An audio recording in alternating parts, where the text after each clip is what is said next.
Hello and welcome to IAS in Kannada YouTube channel. In this session, we are going to see the Vision Monthly Current Affairs.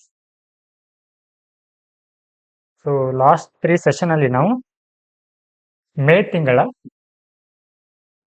Polity and governance, internal security ಹಾಗೆ international relation ಕುರಿತು discuss ಅನ್ನ ಮಾಡಿದ್ದೀವಿ. So ಈ ಒಂದು session ಅಲ್ಲಿ ನಾವು environment ಬಗ್ಗೆ discuss ಮಾಡಲಿದ್ದೀವಿ. Okay, so ಈ ಒಂದು ಎನ್ವಿರಾನ್ಮೆಂಟ್ ಟಾಪಿಕ್ ಅನ್ನು ನಾವು 2 ಸೆಷನ್ ಆಗಿ ಡಿವೈಡ್ ಮಾಡ್ತೀವಿ. ಸೊ ಇವತ್ತಿನ ಸೆಷನ್ ಅಲ್ಲಿ ನಾವು here traditional knowledge in India ಅಂದ್ರೆ ಭಾರತದಲ್ಲಿ ಸಾಂಪ್ರದಾಯಿಕ ಜ್ಞಾನ ಯಾವ ರೀತಿ ಇದೆ, ಸೊ ಅದರ ಬಗ್ಗೆ ಇವತ್ತಿನ ಸೆಷನ್ ಅಲ್ಲಿ ಸ್ಟಡಿ ಮಾಡಲಿದ್ದೀವಿ. ಹಾಗೆ ಕ್ಲೀನ್ ಎನರ್ಜಿ ಟ್ರಾನ್ಸಿಷನ್ ಅಂದ್ರೆ ಶುದ್ಧ ಶಕ್ತಿಯ ಒಂದು ಪರಿವರ್ತನೆ ಬಗ್ಗೆ, ಹಾಗೆ ಮ್ಯಾಂಗ್ರೋವ್ ಕನ್ಸರ್ವೇಷನ್ ಅಂದ್ರೆ ಮ್ಯಾಂಗ್ರೋವ್ ಕಾಡುಗಳ ಒಂದು ಸಂರಕ್ಷಣೆಯನ್ನ ಕುರಿತು, ಹಾಗೆ ಕೋರಲ್ ಬ್ಲೀಚಿಂಗ್ ಅಂತ ಬರುತ್ತೆ, ಹಾಗೆ international arrangement on forest, so forest ಬಗ್ಗೆ ಕುರಿತು ಈ ಒಂದು ಸೆಷನ್ ಅಲ್ಲಿ ಸ್ಟಡಿ ಮಾಡಲಿದ್ದೀವಿ. ಹಾಗೆ ಹೀಟ್ ವೇವ್ ಅಂತ ಬರುತ್ತೆ ಅಂದ್ರೆ ಬಿಸಿ ಗಾಳಿ. ಸೊ ಇದಿಷ್ಟನ್ನ ನಾವು ಈ ಒಂದು ಸೆಷನ್ ಅಲ್ಲಿ ಸ್ಟಡಿ ಮಾಡ್ತೀವಿ. ಹಾಗೆ ರಿಮೈನಿಂಗ್ ಟಾಪಿಕ್ಸ್ ನ ನಾವು ನೆಕ್ಸ್ಟ್ ಸೆಷನ್ ಅಲ್ಲಿ ಡಿಸ್ಕಸ್ ಮಾಡಲಿದ್ದೀವಿ. ನಾವು ಇವತ್ತು ನಾವು ಡಿಸ್ಕಸ್ ಮಾಡಲಿರುವಂತಹ ಟಾಪಿಕ್ಸ್ ಗಳನ್ನ ನೋಡೋಣ. ಸೊ ಹಿಯರ್ ದಿಸ್ ಟಾಪಿಕ್ ಈ comes under GS paper 3. So GS 3 paper ನಲ್ಲಿ ನಮ್ಗೆ ಸೊ ಈ ಎನ್ವಿರಾನ್ಮೆಂಟ್ ಅನ್ನೋಂಥ ಸಬ್ಜೆಕ್ಟ್ ಬರುತ್ತೆ. ಸೊ ಹಿಯರ್ ಫಸ್ಟ್ ಟಾಪಿಕ್ ಏನಿದೆ ಅಂತಂದ್ರೆ ಟ್ರೆಡಿಷನಲ್ ನಾಲೆಜ್ ಇನ್ ಇಂಡಿಯಾ, ಅಂದ್ರೆ ಭಾರತದಲ್ಲಿ ಸಾಂಪ್ರದಾಯಿಕ ಜ್ಞಾನ ಅಂತ. ಓಕೆ, ಸೊ ಹಿಯರ್ ಸೊ ಈ ಒಂದು ಟಾಪಿಕ್ ಯಾಕೆ ಸುದ್ದಿಯಲ್ಲಿದೆ ಅಂತಂದ್ರೆ ಇಲ್ಲಿ ವರ್ಲ್ಡ್ ಇಂಟೆಲೆಕ್ಚುಯಲ್ ಪ್ರಾಪರ್ಟಿ ಆರ್ಗನೈಸೇಷನ್ ಬರುತ್ತೆ.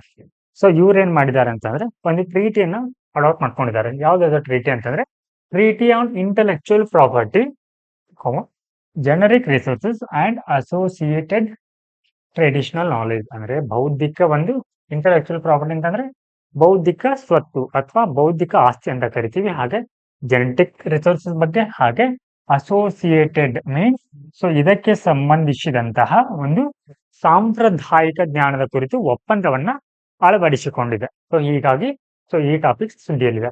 ಹಾಗಿದ್ರೆ ಸೊ ಇಲ್ಲಿ ನಮಗೆ ಜೆನೆಟಿಕ್ ರಿಸೋರ್ಸಸ್ ಅಂತ ಇದೆ. ಹಾಗಿದ್ರೆ ಏನಿದೆ ಜೆನೆಟಿಕ್ ರಿಸೋರ್ಸಸ್ ಅಂತಂದ್ರೆ what are genetic resources and associated traditional knowledge. For example ಇವಾಗ ಒಂದು ಮೆಡಿಸಿನಲ್ ಪ್ಲಾಂಟ್ಸ್ ಅಂತ ಬರುತ್ತೆ, ಅಂದ್ರೆ ಔಷಧೀಯ ಸಸ್ಯಗಳು ಅಂದ್ರೆ ಗಿಡಮೂಲಿಕೆಗಳು ಬರುತ್ತೆ. ಹಾಗೆ ಅಗ್ರಿಕಲ್ಚರ್ ಕ್ರಾಸ್ ಬರುತ್ತೆ, ಅಂದ್ರೆ ಕೃಷಿ ಬೆಳೆಗಳು ಆಗಿರ್ಬೋದು. ಹಾಗೆ ಒಂದು ಪ್ರಾಣಿಗಳ ವಿವಿಧ ರೀತಿಯ ತಳಿಗಳಿರುತ್ತೆ. ಸೊ ಅವುಗಳ ಕುರಿತಾದಂತಹ ಜ್ಞಾನ. ಓಕೆ, ಸೊ ಇದಕ್ಕೆ ಏನಂತ ಕರಿತೀವಿ genetic resources and associated traditional knowledge ಅಂತ ಕರಿತೀವಿ. ನೆಕ್ಸ್ಟ್ ಇಲ್ಲಿ ಕೆಲವೊಂದು ಈ ಒಂದು ಸಾಂಪ್ರದಾಯಿಕ ಜ್ಞಾನದ ಒಂದು ಲಕ್ಷಣಗಳನ್ನ ಕೊಟ್ಟಿದ್ದಾರೆ. ಸಾಂಪ್ರದಾಯಿಕ ಜ್ಞಾನ ಅಂತಂದ್ರೆ ಏನು ಅಂತಂದ್ರೆ ಸೊ ಪೀಳಿಗೆಯಿಂದ ಪೀಳಿಗೆಗೆ ಏನಾಗಿರುತ್ತೆ ಅಂದ್ರೆ ವರ್ಗಾಯಿಸಲ್ಪಟ್ಟಿರುತ್ತೆ. ಓಕೆ, ಇವಾಗ ಜಾನಪದ ಯಾವ ರೀತಿ ಮೌಖಿಕವಾಗಿ ಒಬ್ಬರ ಬಾಯಿಂದ ಒಬ್ಬರಿಗೆ ಯಾವ ರೀತಿ ಹರಡ್ತಾ ಬಂದಿದೆ ಅಲ್ವಾ, ಸೊ ಅದೇ ರೀತಿ ಈ ಒಂದು ಕಲೆ ಕೂಡ, ಓಕೆ, ಈ ಒಂದು ಜ್ಞಾನ ಕೂಡ ಏನಾಗಿದೆ ಅಂತಂದ್ರೆ ಪೀಳಿಗೆಯಿಂದ ಪೀಳಿಗೆ ವರ್ಗಾಯಿಸಲ್ಪಟ್ಟಿದೆ.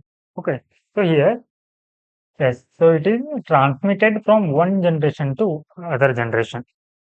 ಹಾಗೆ ಸೊ ಇದು ಸ್ಥಿರವಾಗಿರೋದಿಲ್ಲ. ಓಕೆ, ಒಂದು ಕಾಲದಿಂದ ಇನ್ನೊಂದು ಕಾಲಕ್ಕೆ ವರ್ಗಾವಣೆ ಆಗೋ ಸಂದರ್ಭದಲ್ಲಿ ಅದೇನಾಗತ್ತೆ ಅಂದ್ರೆ ಪರಿವರ್ತನೆಯನ್ನ ಹೊಂದತ್ತೆ. Yes, evolve as respond new challenges. ಹಾಗೆ ಹಲವಾರು ಸವಾಲುಗಳನ್ನು ಕೂಡ ಅದೇನು ಮಾಡುತ್ತೆ, ಎದುರಿಸುತ್ತೆ. ಓಕೆ, ಸೊ ಯಾವ ರೀತಿ ಸವಾಲು ಅಂತಂದ್ರೆ ಇವಾಗ ಆಯುರ್ವೇದಿಕ್ ಇರುತ್ತೆ ಅಲ್ವಾ. ಸೊ ಇವಾಗ ಇತ್ತೀಚಿನ ಒಂದು ವೈದ್ಯಕೀಯ ಒಂದು ಬೆಳವಣಿಗೆ ಏನಾಗಿದೆ ಅಂತಂದ್ರೆ ಈ ಆಯುರ್ವೇದ ವ್ಯವಸ್ಥೆಗೆ ಏನಾಗಿದೆ, ಸವಾಲಾಗಿದೆ. Collective individual in nature. So ಇದು ಯಾವ ರೀತಿ ಇರುತ್ತೆ ಅಂತಂದ್ರೆ ಫಾರ್ ಎಕ್ಸಾಂಪಲ್ ಇವಾಗ ನೀವು ಹಳ್ಳಿಗಳಲ್ಲಿ ಅಥವಾ ಗುಡ್ಡಗಾಡು ಪ್ರದೇಶಗಳಲ್ಲಿ ನೋಡಿದ್ರೆ ಸೊ ಅಲ್ಲಿ ಅವ್ರು ಏನ್ ಮಾಡ್ತಾರೆ ಅಂತಂದ್ರೆ ಕೆಲವೊಂದಿಷ್ಟು ಕಾಯಿಲೆಗಳಿಗೆ ತಾವೇ ಔಷಧಿಯನ್ನ ಕಂಡ್ಕೊಂಡಿರ್ತಾರೆ. ಓಕೆ, ಗಿಡಮೂಲಿಕೆಗಳನ್ನ ಅಥವಾ ನಾಟಿ ಔಷಧಿ ಅಂತ ಕರಿತೀವಿ. ಸೊ ಇಂತಹ ಒಂದು ಸಂಪ್ರದಾಯ ಅಥವಾ ಜ್ಞಾನ ಏನಾಗಿರುತ್ತೆ ಅಂತಂದ್ರೆ ಅದು ಸ್ಥಳೀಯವಾಗಿರುತ್ತೆ. ಕೆಲವೊಂದು ಪ್ರದೇಶಗಳಿಗೆ ಮಾತ್ರ ಏನಿರುತ್ತೆ ಅಂದ್ರೆ ಸೀಮಿತವಾಗಿರುತ್ತೆ. ಸೊ ಇದಿಷ್ಟು ಈ ಒಂದು ಟ್ರೆಡಿಷನಲ್ ನಾಲೆಜ್ನ ಒಂದು ಲಕ್ಷಣಗಳಾದ್ರೆ ಸೊ ಇನ್ನು ಈ ಟ್ರೆಡಿಷನಲ್ ನಾಲೆಜ್ ಅಂತಂದ್ರೆ ಏನು ಅಂತ ತಿಳ್ಕೊಳ್ಳೋಣ. ಸೊ ನಾನು ಆಗ್ಲೇ ಹೇಳಿದ ಹಾಗೆ, ಸೊ ಇದೇನಂತಂದ್ರೆ ಇಂಡಿಜಿನಿಯಸ್ ಕಮ್ಯುನಿಟಿಗೆ ಸ್ಥಳೀಯವಾಗಿರುತ್ತೆ. ಓಕೆ, ಲೋಕಲ್ ಒಂದು ಕಮ್ಯುನಿಟಿಗೆ. ಹಾಗೆ ಸೊ ಇದು ಯಾವುದಕ್ಕೆ ಸಂಬಂಧಿಸಿರುತ್ತೆ ಅಂತಂದ್ರೆ natural environment like agriculture, scientific, ecological, medicinal knowledge ಕುರಿತಾಗಿರುತ್ತೆ. ಇಲ್ಲಿ ಅಗ್ರಿಕಲ್ಚರ್ ಅಂತ ಬಂದ್ರೆ, ಸೊ ಇಲ್ಲಿ ಕೆಲವೊಂದು ಕಮ್ಯುನಿಟಿ ಅಥವಾ ಸಮುದಾಯಗಳಲ್ಲಿ ಏನಾಗಿರುತ್ತೆ ಅಂದ್ರೆ ಕೆಲವೊಂದು ಕೃಷಿ ಪದ್ಧತಿಗಳಿರುತ್ತೆ. ಸೊ ಅದು ಏನಾಗಿರುತ್ತೆ ಅಂದ್ರೆ ಅವರ ಒಂದು ಪೀಳಿಗೆಯಿಂದ ಪೀಳಿಗೆಗೆ ಬಂದಿರುತ್ತೆ. ಓಕೆ, ಸೊ ಅವ್ರು ಏನ್ ಮಾಡ್ತಾರೆ ಅಂತಂದ್ರೆ ಆ ಜ್ಞಾನವನ್ನ ಬೆಳೆಸ್ಕೊಂಡು ಏನ್ ಮಾಡ್ತಾರೆ, ಕೃಷಿಯನ್ನ ಮಾಡ್ತಾರೆ. ಓಕೆ, ಹಾಗೆ ಇನ್ನು ಮೆಡಿಕಲ್ಗೆ ಬಂದ್ರೆ, ಸೊ ಇಲ್ಲಿ ಔಷಧಿಯ ಒಂದು ಗುಣವಿರುವ ಸಸ್ಯಗಳನ್ನ ಏನ್ ಮಾಡ್ತಾರೆ ಅವರು, ಅವುಗಳಿಗೆ ಪ್ರಮೋಟ್ ಮಾಡ್ತಾರೆ ಹೆಚ್ಚಾಗಿ. ಸೊ ಇವುಗಳಿಗೆ ನಾವು ಟ್ರೆಡಿಷನಲ್ ನಾಲೆಜ್ ಅಂತ ಕರಿತೀವಿ. ಸೊ ಈ ಒಂದು ಟ್ರೆಡಿಷನಲ್ ನಾಲೆಜ್ ನ ಮಹತ್ವ ಏನಂತಂದ್ರೆ ಇದು ಒಂದು ಬಯೋಡೈವರ್ಸಿಟಿ ಕನ್ಸರ್ವೇಷನ್ಗೆ ಹೆಲ್ಪ್ ಆಗತ್ತೆ, ಜೀವ ವೈವಿಧ್ಯತೆ ಒಂದು ಸಂರಕ್ಷಣೆಗೆ ಹೆಲ್ಪ್ ಆಗತ್ತೆ. ಸೊ ಇವರು ಏನ್ ಮಾಡ್ತಾರೆ ಅಂತಂದ್ರೆ ಅಗ್ರಿಕಲ್ಚರ್ ಪ್ರಾಕ್ಟೀಸ್ ಅನ್ನ ಮಾಡ್ತಾರೆ, ಹಾಗೆ ಮೆಡಿಸಿನಲ್ ಒಂದು ಪ್ಲಾಂಟ್ಸ್ ಗಳನ್ನ ಹೆಚ್ಚಾಗಿ ಒತ್ತು ಕೊಡ್ತಾರೆ. ಸೊ ಇವರು ಯಾವುದೇ ಒಂದು ರೀತಿಯ ಒಂದು ಆಧುನಿಕ ಅಂದ್ರೆ ರಾಸಾಯನಿಕಗಳನ್ನ ಬಳಸೋದಿಲ್ಲ. ಸೊ ಈ ರೀತಿ ಒಂದು ಬೆಳವಣಿಗೆಯಿಂದ ಏನಾಗುತ್ತೆ ಅಂತಂದ್ರೆ ಪರಿಸರದ ಮೇಲೆ ಯಾವುದೇ ರೀತಿಯ ಒಂದು ಪರಿಣಾಮವನ್ನ ಬೀರಲ್ಲ. ಸೊ ಹೀಗಾಗಿ ಅಲ್ಲಿ ಏನಾಗುತ್ತೆ, ಬಯೋಡೈವರ್ಸಿಟಿ ಕನ್ಸರ್ವೇಷನ್ ಆಗುತ್ತೆ. ಹಾಗೆ 80% of the world population depends on traditional medicine of it's primary health care. ಅಂದ್ರೆ ತಮ್ಮ ಒಂದು ಪ್ರಾಥಮಿಕ ಆರೋಗ್ಯ ಕಾಳಜಿಗಾಗಿ ವಿಶ್ವದ ಒಂದು 80% ಜನಸಂಖ್ಯೆ ಏನಿದೆ ಅಂತಂದ್ರೆ ಸೊ ಈ ಒಂದು ಸಾಂಪ್ರದಾಯಿಕ ವೈದ್ಯಕೀಯ ಒಂದು ವ್ಯವಸ್ಥೆ ಮೇಲೆ ಏನಾಗಿದೆ, ಅವಲಂಬನೆ ಆಗಿದೆ. ಹಾಗಿದ್ರೆ ಈ ಒಂದು ವ್ಯವಸ್ಥೆ ಟ್ರೆಡಿಷನಲ್ ನಾಲೆಜ್ ಮತ್ತೆ ಈ ಜೆನೆಟಿಕ್ ರಿಸೋರ್ಸಸ್ ಯಾವೆಲ್ಲ ರೀತಿಯ ಒಂದು ಸವಾಲುಗಳನ್ನ ಎದುರಿಸ್ತಾ ಇದೆ ಅಂತಂದ್ರೆ ಇಲ್ಲಿ ಮೊದಲನೇದಾಗಿ ಬಯೋಪೈರಸಿ ಅಂತ ಬರುತ್ತೆ. ಏನಿದು ಬಯೋಪೈರಸಿ ಅಂತಂದ್ರೆ, ಫಾರ್ ಎಕ್ಸಾಂಪಲ್ ಇವಾಗ ಬುಡಕಟ್ಟು ಸಮುದಾಯಗಳಲ್ಲಿ ಒಂದು ನಾಟಿ ಒಂದು ವ್ಯವಸ್ಥೆ ಜಾರಿಯಲ್ಲಿದೆ ಅಂತ ಅನ್ಕೊಳ್ಳೋಣ. ಓಕೆ, ಸೊ ಅವ್ರೇನ್ ಮಾಡ್ತಾರೆ ಅಂತಂದ್ರೆ ಆ ಒಂದು ಪ್ರದೇಶಕ್ಕೆ ಮಾತ್ರ ಆ ಒಂದು ಕಾಯಿಲೆಯನ್ನ ಗುಣಪಡಿಸುವಂತಹ ಗಿಡಮೂಲಿಕೆಗಳು ಏನಿರುತ್ತೆ ಲಭ್ಯವಿರುತ್ತೆ. ಹೀಗಾಗಿ ಆ ಒಂದು ಜ್ಞಾನ ಅವ್ರಿಗಿರುತ್ತೆ. ಸೊ ಇಲ್ಲಿ ಈ ಒಂದು ಕೌಶಲ್ಯವನ್ನ ಏನ್ ಮಾಡ್ತಾರೆ ಅಂತಂದ್ರೆ, ಸೊ ಲಾಭಕ್ಕಾಗಿ ಮಲ್ಟಿನ್ಯಾಷನಲ್ ಕಂಪನಿಗಳು ಏನ್ ಮಾಡುತ್ತೆ ಅಂತಂದ್ರೆ ಸೊ ಇದನ್ನ ದುರುಪಯೋಗ ಪಡಿಸ್ಕೊಳ್ಳುತ್ತೆ. ಓಕೆ, ಸೊ ಈ ಜ್ಞಾನ ಅವ್ರು ಏನ್ ಮಾಡ್ಕೋತಾರೆ, ತಗೊಳ್ತಾರೆ. ಬಟ್ ತಗೊಂಡಾದ್ಮೇಲೆ ಅವ್ರು ಏನ್ ಮಾಡ್ತಾರೆ ಅಂತಂದ್ರೆ ಸೊ ಅದರಿಂದ ಬರುವಂತ ಲಾಭವನ್ನ ಅಥವಾ ಕ್ರೆಡಿಟ್ ಅನ್ನ ಸೊ ಇವ್ರಿಗೆ ಕೊಡೋದಿಲ್ಲ ಅವರು. ಓಕೆ, ಸೊ ಇದಕ್ಕೆ ಏನಂತ ಕರಿತೀವಿ ನಾವು, ಬಯೋಪೈರಸಿ ಅಂತ ಕರಿತೀವಿ. ನೆಕ್ಸ್ಟ್ ಇಲ್ಲಿ impact on farmers. So here also ಕೆಲವೊಂದಿಷ್ಟು ಕೃಷಿ ಮೆಥಡ್ಗಳಿರುತ್ತೆ. ಸೊ ಅವುಗಳನ್ನು ಕೂಡ ಏನ್ ಮಾಡಿರ್ತಾರೆ ಅಂತಂದ್ರೆ ಈ ಒಂದು ಮಲ್ಟಿನ್ಯಾಷನಲ್ ಕಂಪನಿಗಳು ಏನ್ ಮಾಡ್ತಾರೆ, ಅಥವಾ ಒಂದು ಪ್ಲಾಂಟ್ ವೆರೈಟೀಸ್ ಅಂತ ಬರುತ್ತೆ. ಸೊ ಅವುಗಳನ್ನು ಕೂಡ ಏನ್ ಮಾಡ್ತಾರೆ ಅಂತಂದ್ರೆ ಲಾಭದ ಉದ್ದೇಶಕ್ಕಾಗಿ ಈ ರೈತರಿಂದ ಆ ಮಾಹಿತಿಯನ್ನ ಏನ್ ಮಾಡ್ತಾರೆ ಅಂತಂದ್ರೆ ತಗೊಂಡು ಅದರ ಒಂದು ಕ್ರೆಡಿಟ್ ಅನ್ನ ಮತ್ತೆ ಏನ್ ಮಾಡೋದಿಲ್ಲ, ಇವರು ರೈತರಿಗೆ ಕೊಡೋದಿಲ್ಲ. Patented variety. Next lack of documentation ಅಂತ ಬರುತ್ತೆ. ಸೊ ಈ ರೀತಿಯ ಜ್ಞಾನ ಏನಾಗಿದೆ ಅಂತಂದ್ರೆ ಸೊ ಇದು ಮೌಖಿಕವಾಗಿ ಏನಾಗಿದೆ ಅಂತಂದ್ರೆ ಪೀಳಿಗೆಯಿಂದ ಪೀಳಿಗೆಗೆ ಏನಾಗಿದೆ ವರ್ಗಾಯಿಸಲ್ಪಟ್ಟಿದೆ. ಓಕೆ, ಸೊ ಹೀಗಾಗಿ ಸೊ ಈ ಒಂದು ಜ್ಞಾನ ಆ ಒಂದು ಕಮ್ಯುನಿಟಿಗೆ ಲಭ್ಯವಿರುವುದರ ಕುರಿತು ಸೊ ಯಾವುದೇ ಒಂದು ಅಧಿಕೃತ ದಾಖಲೆಗಳಿರೋದಿಲ್ಲ. ಸೊ ಇದು ಕೂಡ ಏನಾಗಿದೆ ಅಂತಂದ್ರೆ ಒಂದು ಸಮಸ್ಯೆ ಆಗಿದೆ ಅಥವಾ ಸವಾಲಾಗಿದೆ. ಇನ್ನು ಇನ್ಅಡಿಕ್ವೇಟ್ ಗ್ಲೋಬಲ್ ಫ್ರೇಮ್ವರ್ಕ್. ಸೊ ಈ ರೀತಿಯ ಒಂದು ಬಯೋಪೈರಸಿಯನ್ನ ತಡೆಗಟ್ಟೋದಾಗ್ಲಿ ಅಥವಾ ಅವರ ಒಂದು ಜ್ಞಾನವನ್ನ ಮಿಸ್ಯೂಸ್ ಮಾಡ್ಕೊಳ್ಳೋದಾಗ್ಲಿ, ಸೊ ಇದನ್ನ ತಡೆಗಟ್ಟಲಿಕ್ಕೆ ಜಾಗತಿಕವಾಗಿ ಯಾವುದೇ ಒಂದು ಸದೃಢವಾದ ಏನಿಲ್ಲ ಚೌಕಟ್ಟು ಅನ್ನೋದಿಲ್ಲ. ಅಂದ್ರೆ ಇದನ್ನ ಮಾಡಿದಾಗ ಅವರ ವಿರುದ್ಧ ಕ್ರಮಗಳನ್ನ ಕೈಗೊಳ್ಳುವುದರ ಕುರಿತು ಯಾವುದೇ ಒಂದು ವಿಶಿಷ್ಟ ಅಥವಾ ಬಲವಾದ ಕಾನೂನು ಚೌಕಟ್ಟಿಲ್ಲ. ಹಾಗೆ ಇನ್ನು insufficient conservation of biodiversity. For example ಇವಾಗ ಏನಾಗ್ತಾ ಇದೆ ಅಂತಂದ್ರೆ ಹವಾಮಾನ ಬದಲಾವಣೆ ಅಥವಾ ಅರಣ್ಯ ನಾಶದಿಂದ ಏನಾಗ್ತಾ ಇದೆ, ಕೆಲವೊಂದು ಕೃಷಿ ಪದ್ಧತಿಗಳಾಗಿರ್ಬೋದು, ಹಾಗೆ ಮೆಡಿಸಿನಲ್ ಪ್ಲಾಂಟ್ಸ್ ಅಂದ್ರೆ ಒಂದು ವೈದ್ಯಕೀಯ ಸಸ್ಯಗಳು ಏನಾಗ್ತಾ ಇದೆ, ನಿರ್ಮೂಲನೆ ಆಗ್ತಾ ಇದೆ. ಹೀಗಾಗಿ ಅದರ ಜೊತೆಗೆ ಈ ಒಂದು ಟ್ರೆಡಿಷನಲ್ ಒಂದು ನಾಲೆಜ್ ಕೂಡ ಏನಾಗ್ತಾ ಇದೆ, ನಶಿಸಿ ಹೋಗ್ತಾ ಇದೆ. ಹಾಗಿದ್ರೆ ಈ ಒಂದು ಸ್ಥಳೀಯ ಜ್ಞಾನವನ್ನ ಅಥವಾ ಸಾಂಪ್ರದಾಯಿಕ ಜ್ಞಾನವನ್ನ ಸಂರಕ್ಷಿಸಲಿಕ್ಕೆ ಭಾರತ ಯಾವೆಲ್ಲ ಒಂದು ಕ್ರಮಗಳನ್ನ ಕೈಗೊಂಡಿದೆ ಅಂತಂದ್ರೆ ಇಲ್ಲಿ ಮೊದಲನೇದಾಗಿ ಟ್ರೆಡಿಷನಲ್ ನಾಲೆಜ್ ಡಿಜಿಟಲ್ ಲೈಬ್ರರಿ ಅಂತ ಬರುತ್ತೆ. Traditional knowledge digital library. So ಇದೇನಕ್ಕೆ ಅಂತಂದ್ರೆ ಇದು ಬಯೋಪೈರಸಿಯನ್ನ ತಡೆಗಟ್ಟಲಿಕ್ಕೆ. ಹಾಗೆ ಸೊ ಹಿಯರ್ ಪೇಟೆಂಟ್ ಅಂತ, okay, wrongful patent. So patent ಅಂತಂದ್ರೆ ಏನಂತಂದ್ರೆ ಇಲ್ಲಿ ಕೆಲವು ಏನಾದ್ರೂ ಇನ್ವೆನ್ಷನ್, ನೀವು ಏನಾದ್ರೂ ಇನ್ವೆನ್ಷನ್ ಮಾಡಿದ್ರೆ ಅಂತ ಅನ್ಕೊಳ್ಳೋಣ. ಸೊ ಅದರ ಒಂದು ಅಧಿಕೃತ ಒಂದು ಓನರ್ಶಿಪ್ ಅನ್ನ, ಓಕೆ, ಸೊ ಯಾರಿಗೆ ಕೊಡ್ತಾರೆ? ಆ ಇನ್ವೆಂಟರ್ಗೆ ಕೊಡ್ತಾರೆ. ಅಂದ್ರೆ ಆ ವ್ಯಕ್ತಿಯನ್ನ ಹೊರತುಪಡಿಸಿ ಅದನ್ನ ಬೇರೆ ಯಾರು ಅದನ್ನ ಉತ್ಪಾದನೆ ಮಾಡೋ ಹಾಗಿಲ್ಲ. ಓಕೆ, ಸೊ ಇದಕ್ಕೆ, ಸೊ ಈ ರೀತಿಯ ಒಂದು ರಾಂಗ್ ಕ್ರೆಡಿಟ್ ಅನ್ನ ತೆಗೆದುಕೊಳ್ಳೋದನ್ನ ತಡೆಗಟ್ಟಲಿಕ್ಕೆ ಈ ಒಂದು ಇನಿಷಿಯೇಟಿವ್ ಅನ್ನ ಕೈಗೊಳ್ಳಲಾಗಿದೆ. ಹಾಗೆ India's patent act 1970, okay, so ಇದರ ಅನ್ವಯ ಏನ್ ಮಾಡ್ಲಾಗತ್ತೆ ಅಂತಂದ್ರೆ ಆ ಒಂದು ಸ್ಥಳೀಯ ಜ್ಞಾನಕ್ಕೆ ಪೇಟೆಂಟ್ ಅನ್ನ ನೀಡಲಾಗತ್ತೆ. ಅಂದ್ರೆ ಅದನ್ನ ಬೇರೆದವರು ಮಿಸ್ಯೂಸ್ ಮಾಡ್ಕೊಳ್ಳಿಕ್ಕೆ ಬರೋದಿಲ್ಲ. ಹಾಗೆ the production of plant varieties and farmers right act 2001 ಇದೆ. ಹಾಗೆ ಬಯೋಲಾಜಿಕಲ್ ಡೈವರ್ಸಿಟಿ ಆಕ್ಟ್ 2002. ಸೊ ಇದರ ಅನ್ವಯ ಏನ್ ಮಾಡ್ಲಾಗತ್ತೆ ಇಲ್ಲಿ ಆ ಒಂದು ಬೆನಿಫಿಟ್ಸ್ ಅನ್ನ, ಓಕೆ, ಆ ಒಂದು ಜ್ಞಾನದ ಬೆನಿಫಿಟ್ಸ್ ಅನ್ನ ಏನ್ ಮಾಡ್ತಾರೆ? ಸೊ ಇವರಿಗೆ ನೀಡ್ತಾರೆ.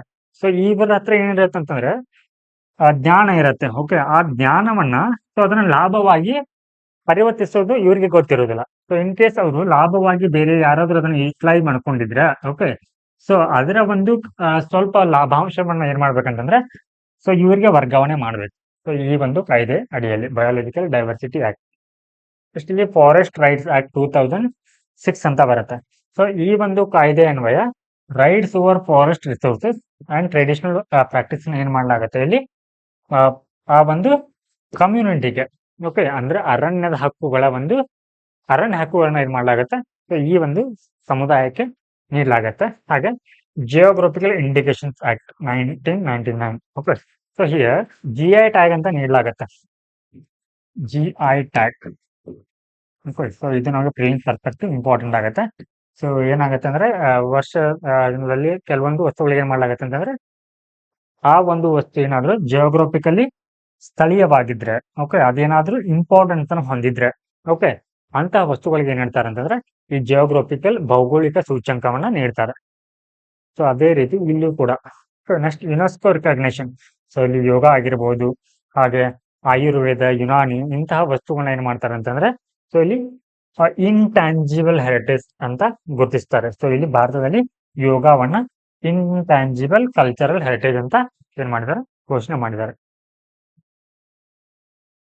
ನೆಕ್ಸ್ಟ್ ಈ ಒಂದು ಟ್ರೆಡಿಷನಲ್ ನಾಲೆಜ್ ನ ಕುರಿತು ಮುಂದಿನ ದಾರಿ ಅಂದ್ರೆ ವೇ ಫಾರ್ವರ್ಡ್ ಅಂದ್ರೆ ಸೊಲ್ಯೂಷನ್ ಏನಾಗಿರಬೇಕು ಅಂತಂದ್ರೆ ಇಷ್ಟೆಲ್ಲ ಒಂದು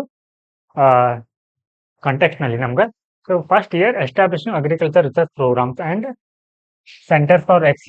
so here ex and institute conservation ಅಂತ ಬರುತ್ತೆ. ಏನು ಈ ಒಂದು ಜ್ಞಾನವನ್ನ ಏನ್ ಮಾಡೋದು ಅಂತಂದ್ರೆ ಸ್ಥಳೀಯವಾಗಿ ಇದನ್ನ ಡೆವಲಪ್ ಮಾಡ್ಕೊಳ್ಳೋದು, ಅಥವಾ ಸೊ ಇದೇ ಜ್ಞಾನವನ್ನ ಬೇರೆ ಕಡೆ ಏನ್ ಮಾಡೋದು ಅಂತಂದ್ರೆ ಅದನ್ನ ಕಾಪಾಡುವಂಥದ್ದು. ಹಾಗೆ setting up promoting herbal garden. So ಇಲ್ಲಿ ಏನ್ ಮಾಡೋದು ಅಂತಂದ್ರೆ ಹರ್ಬಲ್ ಅಂತಂದ್ರೆ ಇಲ್ಲಿ ಏನ್ ಮಾಡೋದು ಔಷಧಿಯ ಒಂದು ಗುಣಗಳಿರುವಂತಹ ಸಸ್ಯಗಳನ್ನ ಏನ್ ಮಾಡೋದು ಬೆಳೆಸೋದು. ಹಾಗೆ ensuring adequate income to the community. So ಇಲ್ಲಿ ಯಾವೆಲ್ಲ ಒಂದು ಕಮ್ಯುನಿಟಿ ಈ ಒಂದು ರೀತಿಯ ಸಾಂಪ್ರದಾಯಿಕ ಜ್ಞಾನವನ್ನ ಹೊಂದಿರುವವರಿಗೆ ಏನ್ ಮಾಡೋದು ಅಂತಂದ್ರೆ ಅವರಿಗೆ ಒಂದು ಏನಂತ ಕರೀತೀವಿ ಅದಕ್ಕೆ ಇನ್ಕಮ್, ಸಾಕಷ್ಟು ಪ್ರಮಾಣದ ಒಂದು ಆದಾಯ ಬರುವ ಹಾಗೆ ಏನ್ ಮಾಡ್ಬೇಕಂದ್ರೆ ನಾವು ಖಚಿತಪಡಿಸಿಕೊಳ್ಬೇಕು. ಸೊ ಈ ರೀತಿಯ ಒಂದು ಜ್ಞಾನವನ್ನು ನಾವು ಶಾಲಾ ಪಠ್ಯಪುಸ್ತಕಗಳಲ್ಲಿ, ಯೂನಿವರ್ಸಿಟಿಗಳಲ್ಲಿ ಏನು ಮಾಡ್ಬೇಕಂತಂದ್ರೆ ಅಳವಡಿಸಿಕೊಳ್ಬೇಕು. ಹಾಗೆ so next topic treaty on intellectual property and genetic resources and associated traditional knowledge. So ಮೇಲೆ ಹೇಳಿದ ಹಾಗೆ ಈ ಒಂದು ಟ್ರೀಟಿಯ ಒಂದು ಕುರಿತಾಗಿದೆ ಇದು. ಓಕೆ, ಸೊ ಇದರ ಒಂದು ಹೈಲೈಟ್ಸ್ ಏನನ್ನೋದನ್ನ ನೋಡೋಣ. About the treaty. ಈ ಟ್ರೀಟಿ ಏನಿದೆ ಅಂತಂದ್ರೆ ಇದನ್ನ ಯಾರು ಅಡಾಪ್ಟ್ ಮಾಡ್ಕೊಂಡಿದ್ದಾರೆ ಅಂತಂದ್ರೆ ಪ್ರಪೋಸ್ ಬೈ ವಿಪೋನ್ ಅಂತ treaty. Okay, so here so ಇದು ಯಾವುದಕ್ಕೆ ಒಂದು ಫೋಕಸ್ ಅನ್ನ ಮಾಡುತ್ತೆ ಅಂತಂದ್ರೆ provision specially for indigenous people as well as local community. So ಇಲ್ಲಿ ಈ ಸಾಂಪ್ರದಾಯಿಕ ಜ್ಞಾನದಲ್ಲಿ ಪ್ರಮುಖ ಪಾತ್ರವನ್ನ ಯಾರು ವಹಿಸ್ತಾರೆ? ಇಲ್ಲಿ ಆ ಒಂದು ಪ್ರದೇಶದ ಸ್ಥಳೀಯರು ವಹಿಸ್ತಾರೆ. ಸೊ ಹೀಗಾಗಿ ಆ ಒಂದು ಸ್ಥಳೀಯರ ಹಕ್ಕುಗಳನ್ನ ರಕ್ಷಣೆ ಮಾಡ್ಲಿಕ್ಕೆ ಸೊ ಈ ಒಂದು ಒಪ್ಪಂದ ಏನ್ ಮಾಡುತ್ತೆ? ಸೊ ಕೆಲವೊಂದಿಷ್ಟು ಪ್ರೊವಿಷನ್ಸ್ ಗಳನ್ನ ಒದಗಿಸುತ್ತೆ. ಎಸ್. ಸೊ ಹಿಯರ್ ಈ ತರ ಒಂದು ಸದಸ್ಯರು ಯಾರಾಗಿದ್ದಾರೆ ಅಂತಂದ್ರೆ ಇಲ್ಲಿ ಎನಿ ಮೆಂಬರ್ ಸ್ಟೇಟ್ಸ್ ಆಫ್ ವಿಪೋ may become the party of this treaty. So ವಿಪೋನ ಯಾವುದೇ ಒಂದು ಸದಸ್ಯ ರಾಷ್ಟ್ರಗಳು ಈ ಒಪ್ಪಂದವನ್ನ ಏನ್ ಮಾಡಬಹುದು, ಅಳವಡಿಸಿಕೊಳ್ಬಹುದು. ಸೊ ಇಲ್ಲಿ ನೆಕ್ಸ್ಟ್ ಅಬೌಟ್ ದ, ಸೊ ಇಲ್ಲಿ UNDRPI ಅಂತ ಬರುತ್ತೆ. ಓಕೆ, ಸೊ ಇದರ ಕುರಿತು ನೋಡೋಣ. ಸೊ ಈ UNDRIP ಅಂತಂದ್ರೆ United Nation General Assembly. Okay, so here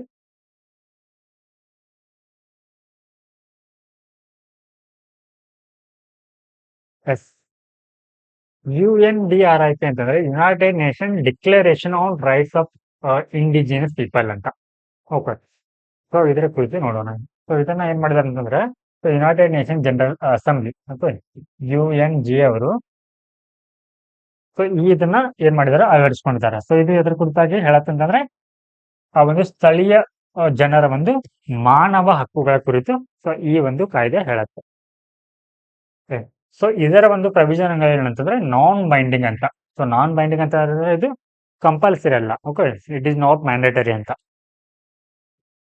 yes. So ಇಲ್ಲಿ India, so it is important, India supported this resolution. So ಇದಕ್ಕೆ ಏನ್ ಮಾಡಿದೆ, ಭಾರತ ತನ್ನ ಒಪ್ಪಿಗೆನ ಸೂಚಿಸಿದೆ ಅಥವಾ ಬೆಂಬಲವನ್ನ ಕೊಡ್ತಾ ಇದೆ. ಹಾಗಿದ್ರೆ ಈ ಒಂದು ಕಾಯ್ದೆಯ ಪ್ರಮುಖ ಒಂದು ಪ್ರೊವಿಜನ್ಗಳೇನಿದೆ ಅಂತಂದ್ರೆ ಸೊ ಇದು ಮ್ಯಾಂಡೇಟರಿ ಪೇಟೆಂಟ್ ಡಿಸ್ಕ್ಲೋಸರ್ ರಿಕ್ವೈರ್ಮೆಂಟ್. ಅಂದ್ರೆ ಈ ಪೇಟೆಂಟ್ ಅನ್ನ ಏನ್ ಮಾಡೋದು ಅಂತಂದ್ರೆ ಡಿಸ್ಕ್ಲೋಸ್ ಅನ್ನ ಮಾಡೋದು. ಓಕೆ, ಇಲ್ಲಿ ಕಡ್ಡಾಯಗೊಳಿಸತ್ತೆ. ಯಾವ ರೀತಿ ಕಡ್ಡಾಯ ಅಂತಂದ್ರೆ ಸೊ ಏನಾದ್ರೂ ಇವಾಗ ಒಂದು ಇನ್ವೆಂಟೆಡ್ ಆಗಿರುವಂತ ವಸ್ತು ಇರುತ್ತೆ ಅಂತ ಅನ್ಕೋಣ. ಸೊ ಆ ವಸ್ತುವಿನಲ್ಲಿ ಸೊ ಅದಕ್ಕೆ ಕಾರಣರಾದಂತಹ, ಆ ಒಂದು ಜ್ಞಾನಕ್ಕೆ ಕಾರಣರಾದಂತಹ ಒಂದು ವ್ಯಕ್ತಿಗಳ ಅಥವಾ ಕಮ್ಯುನಿಟಿ ಅಥವಾ ಇಂಡಿಜಿನಿಯಸ್ ಪೀಪಲ್ನ ಅಥವಾ ಲೋಕಲ್ ಕಮ್ಯುನಿಟಿಯ ಬಗ್ಗೆ ಸೊ ಅಲ್ಲಿ ಉಲ್ಲೇಖವಾಗಿರಬೇಕು. ನೆಕ್ಸ್ಟ್ ಈ ಮ್ಯಾಂಡೇಟರಿ ಲೀಗಲ್ ಅಡ್ಮಿನಿಸ್ಟ್ರೇಟಿವ್ ಅಂಡ್ ಅವರು policy framework at national level ಅಂತ. ಅಂದ್ರೆ ರಾಷ್ಟ್ರ ಮಟ್ಟದಲ್ಲೂ ಕೂಡ ಸೊ ಇದನ್ನ ಏನ್ ಮಾಡ್ಬೇಕಂತಂದ್ರೆ ಕಾನೂನುಬದ್ಧಗೊಳಿಸಬೇಕು. ಅಂದ್ರೆ ಈ ಪೇಟೆಂಟ್ ಅನ್ನ ಡಿಸ್ಕ್ಲೋಸ್ ಮಾಡುವಂತದ್ದನ್ನ. ನೆಕ್ಸ್ಟ್ ಹಾಗಿದ್ರೆ ಈ ಒಂದು ಟ್ರೀಟಿಯ ಒಂದು ಮಹತ್ವವನ್ನ ನೋಡೋದಾದ್ರೆ significance of the treaty. So ಈ ರೀತಿ ಒಂದು ಪೇಟೆಂಟ್ ಅನ್ನ ಡಿಸ್ಕ್ಲೋಸ್ ಮಾಡೋದ್ರಿಂದ ಏನಾಗುತ್ತೆ, ಅಲ್ಲಿ ಪಾರದರ್ಶಕತೆ ಕಂಡು ಬರುತ್ತೆ. ಅಂದ್ರೆ ಯಾರು ಆ ಜ್ಞಾನದ ಸೃಷ್ಟಿಕರ್ತರು ಅನ್ನೋದೇನಾಗುತ್ತೆ ಇಲ್ಲಿ ಜನರಿಗೆ ತಿಳಿಯುತ್ತೆ. Recognition of the inclusion. Okay, so ಇಲ್ಲಿ ಈ ಸಾಂಪ್ರದಾಯಿಕ ಜ್ಞಾನದಲ್ಲಿ ಮುಖ್ಯವಾಗಿ ಕಂಡು ಬರೋದಂದ್ರೆ ಇಂಡಿಜಿನಿಯಸ್ ಪೀಪಲ್ ಅಂದ್ರೆ ಸ್ಥಳೀಯ ಜನರು. ಸೊ ಇವ್ರು ಏನಾಗ್ತಾರೆ ಅಂತಂದ್ರೆ ಜಾಗತಿಕವಾಗಿ ಗುರುತಿಸಲ್ಪಡ್ತಾರೆ. ಓಕೆ, ಸೊ ನೆಕ್ಸ್ಟ್ ಇಲ್ಲಿ ಪ್ರಿವೆನ್ಷನ್ ಆಫ್ ಮಿಸ್ಪ್ರಪೋರ್ಷನ್ಸ್ ಅಂದ್ರೆ ಸೊ ಇವರ ಒಂದು ಜ್ಞಾನ ಏನಾಗತ್ತೆ, ದುರ್ಬಳಕೆ ಆಗದಂತೆ ಸೊ ಈ ಒಂದು ಕಾಯ್ದೆ ತಡೆಯುತ್ತೆ. ಸೊ ಈ ರೀತಿಯ ಒಂದು ಡಿಸ್ಕ್ಲೋಸರ್ ಅನ್ನ ಮಾಡೋದನ್ನ ಅಥವಾ ಈ ಪೇಟೆಂಟ್ ಡಿಸ್ಕ್ಲೋಸರ್ ಅನ್ನ ಕೇವಲ 35 ಕಂಟ್ರಿಗಳು ಏನ್ ಮಾಡ್ತಾರೆ ಅಥವಾ ದೇಶಗಳು ಸೊ ಈ ರೀತಿಯ ಒಂದು ವ್ಯವಸ್ಥೆಯನ್ನ ಹೊಂದಿದೆ. ಅಂದ್ರೆ ಡಿಸ್ಕ್ಲೋಸರ್ ಮಾಡುವಂತದ ಪೇಟೆಂಟ್ ಅನ್ನ ಡಿಸ್ಕ್ಲೋಸರ್ ಮಾಡುವಂತದನ್ನ ಕೇವಲ 35 ದೇಶಗಳು ಪಾಲಿಸುತ್ತೆ.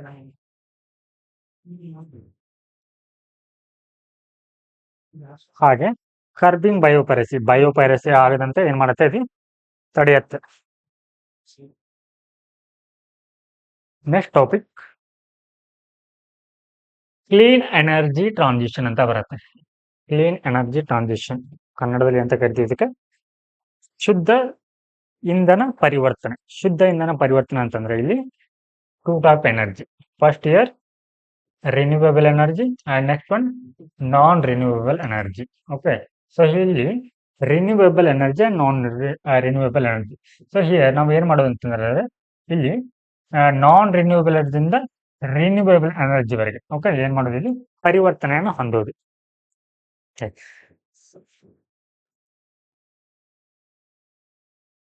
ಸೊ ಈ ಒಂದು ಟಾಪಿಕ್ ಯಾಕೆ ಸುದ್ದಿಯಲ್ಲಿದೆ ಅಂತಂದ್ರೆ ಇಲ್ಲಿ ವರ್ಲ್ಡ್ ಎಕನಾಮಿಕ್ ಫೋರಮ್ ಅಂತ ಬರುತ್ತೆ. ಓಕೆ, ಸೊ ಇವ್ರು ಏನ್ ಮಾಡಿದ್ದಾರೆ ಅಂತಂದ್ರೆ ಫೋಸ್ಟರಿಂಗ್ ಎಫೆಕ್ಟಿವ್ ಎನರ್ಜಿ ಟ್ರಾನ್ಸಿಷನ್ 2000 ಅನ್ನೋಂತ ಒಂದು ರಿಪೋರ್ಟ್ ಅನ್ನ ಏನ್ ಮಾಡಿದೆ, ರಿಲೀಸ್ ಮಾಡಿದೆ. ಸೊ ಇದರಲ್ಲಿ ಸೊ ಈ ಎನರ್ಜಿ ಟ್ರಾನ್ಸಿಷನ್ ಬಗ್ಗೆ ಇದೆ. ಓಕೆ, ಕ್ಲೀನ್ ಎನರ್ಜಿ ಟ್ರಾನ್ಸಿಷನ್ ಬಗ್ಗೆ ಇದೆ. ಸೊ ಇಲ್ಲಿ ಇದರ ಬಗ್ಗೆ ಹೆಚ್ಚಿನ ಡೀಟೇಲ್ಸ್ ಅನ್ನ ನೋಡೋದಾದ್ರೆ ಸೊ ಈ ಒಂದು ವರದಿಯ ಪ್ರಮುಖ ಒಂದು ಮುಖ್ಯಾಂಶಗಳು ಏನಾಗಿದೆ ಅಂತಂದ್ರೆ, ಸೊ ಇದರಲ್ಲಿ ಇಂಡಿಯಾದ ರ್ಯಾಂಕ್ ಎಷ್ಟಿದೆ ಅಂದ್ರೆ 63rd ಇದೆ. ಓಕೆ, ಸೊ ಇಲ್ಲಿ 2023ರಲ್ಲಿ ಎಷ್ಟಿತ್ತು, 67th ಇತ್ತು. ಸೊ ಸದ್ಯಕ್ಕೆ ಇವಾಗ 63 ಪೊಸಿಷನ್ ಅಲ್ಲಿ ಇದೆ. ಹಾಗೆ ಈ ಕ್ಲೀನ್ ಎನರ್ಜಿಯ ಒಂದು ಇನ್ಫ್ರಾಸ್ಟ್ರಕ್ಚರ್ ಅಂದ್ರೆ ಮೂಲ ಸೌಕರ್ಯ ಹೂಡಿಕೆ ಯಾವ ರೀತಿ ಇದೆ ಅಂತಂದ್ರೆ, ಇಲ್ಲಿ ರೀಚ್ಡ್ 1.8 ಟ್ರಿಲಿಯನ್ ಇನ್ 2023 ಆದ್ರೆ, so with nearly 90% of the growth since 2021 ಅಂದ್ರೆ, ಸೊ ಈ 2021ರಿಂದ 23ರವರೆಗೆ ಏನಾಗಿದೆ ಅಂತಂದ್ರೆ, ಈ ಒಂದು ಕ್ಲೀನ್ ಎನರ್ಜಿಯ ಒಂದು ಅಂದ್ರೆ ಮೂಲ ಸೌಕರ್ಯಗಳಲ್ಲಿ ಹೂಡಿಕೆ ಏನಾಗಿದೆ ಅಂದ್ರೆ ಪ್ರತಿಶತ 90ರಷ್ಟು ಏನಾಗಿದೆ, ಏರಿಕೆ ಆಗಿದೆ. ಹಾಗಿದ್ರೆ ಇಲ್ಲಿ ಈ ಒಂದು ಕ್ಲೀನ್ ಎನರ್ಜಿ ಟ್ರಾನ್ಸಿಷನ್ ಅಲ್ಲಿ ಒಂದು ಮೊದಲ 5 ರಾಷ್ಟ್ರಗಳು ಯಾವ್ದು ಕಾಣ ಬರುತ್ತೆ ಅಂತಂದ್ರೆ, ಇಲ್ಲಿ ಸ್ವೀಡನ್ ಬರುತ್ತೆ, ಡೆನ್ಮಾರ್ಕ್ ಬರುತ್ತೆ, ಫಿನ್ಲ್ಯಾಂಡ್ ಬರುತ್ತೆ, ಸ್ವಿಟ್ಜರ್ಲ್ಯಾಂಡ್, ಫ್ರಾನ್ಸ್. ಅಂದ್ರೆ ಈ ದೇಶಗಳಲ್ಲಿ ಏನ್ ಮಾಡ್ತಾರೆ ಅಂತಂದ್ರೆ, ಅವರು ಕಾರ್ಬನ್ ಎಮಿಷನ್ ಏನಂದ್ರೆ ತುಂಬಾ ಕಡಿಮೆ ಇರುತ್ತೆ. ಸೊ ಇವರ ಒಂದು ಎನರ್ಜಿ ಡಿಮ್ಯಾಂಡ್ ಎಲ್ಲಿಂದ ಇವ್ರಿಗೆ ಪಡಿತಾರೆ ಅಂತಂದ್ರೆ, ಅಥವಾ ಶಕ್ತಿಯ ಪೂರೈಕೆ ಎಲ್ಲಿಂದ ಆಗತ್ತೆ ಅಂದ್ರೆ ಇವ್ರಿಗೆ ಅಗೇನ್ ರಿನ್ಯೂವೇಬಲ್ ಎನರ್ಜಿ ಸೋರ್ಸ್ ಇಂದ ಆಗತ್ತೆ, ರಿನ್ಯೂವೇಬಲ್ ಎನರ್ಜಿ. ಸೊ ಹೀಗಾಗಿ ಇವು ಟಾಪ್ ಅಲ್ಲಿ ಇದೆ. 6 G20 ಕಂಟ್ರೀಸ್ ಅಂದ್ರೆ, ಸೊ ಈ ಒಂದು ಲಿಸ್ಟ್ ಅಲ್ಲಿ ಈ G20 ಓಕೆ ಅಂದ್ರೆ 20 ದೇಶಗಳಲ್ಲಿ ಏನಾಗಿದೆ ಅಂತಂದ್ರೆ, G20ಯ 6 ದೇಶಗಳು ಇದರಲ್ಲಿ ಟಾಪ್ ಕಂಟ್ರಿಯಲ್ಲಿ ಇವೆ. ಅದರಲ್ಲಿ ಫ್ರಾನ್ಸ್ ಆಗಿರ್ಬೋದು, ಜರ್ಮನಿ, ಬ್ರೆಜಿಲ್, ಚೀನಾ ಇದೆ, ಹಾಗೆ UK ಅಂಡ್ USA ಕೂಡ ಇದೆ. ಸೊ ಇಲ್ಲಿ 2022ರಲ್ಲಿ ಸುಮಾರು 8 ದೇಶಗಳು ಏನ್ ಮಾಡಿದೆ ಅಂತಂದ್ರೆ, ನಿವ್ವಳ ಶೂನ್ಯ ಅಥವಾ ನೆಟ್ ಕಾರ್ಬನ್ ಎಮಿಷನ್ ನ ಕಂಡಿವೆ. ಓಕೆ, ಅಂದ್ರೆ ಆ ಒಂದು ದೇಶದಲ್ಲಿ ಏನಾಗ್ತಾ ಇದೆ ಅಂತಂದ್ರೆ, ಕಾರ್ಬನ್ ಎಮಿಷನ್ ಕೂಡ ಏನಾಗಿದೆ, 0 ಆಗಿದೆ ಅಂತ.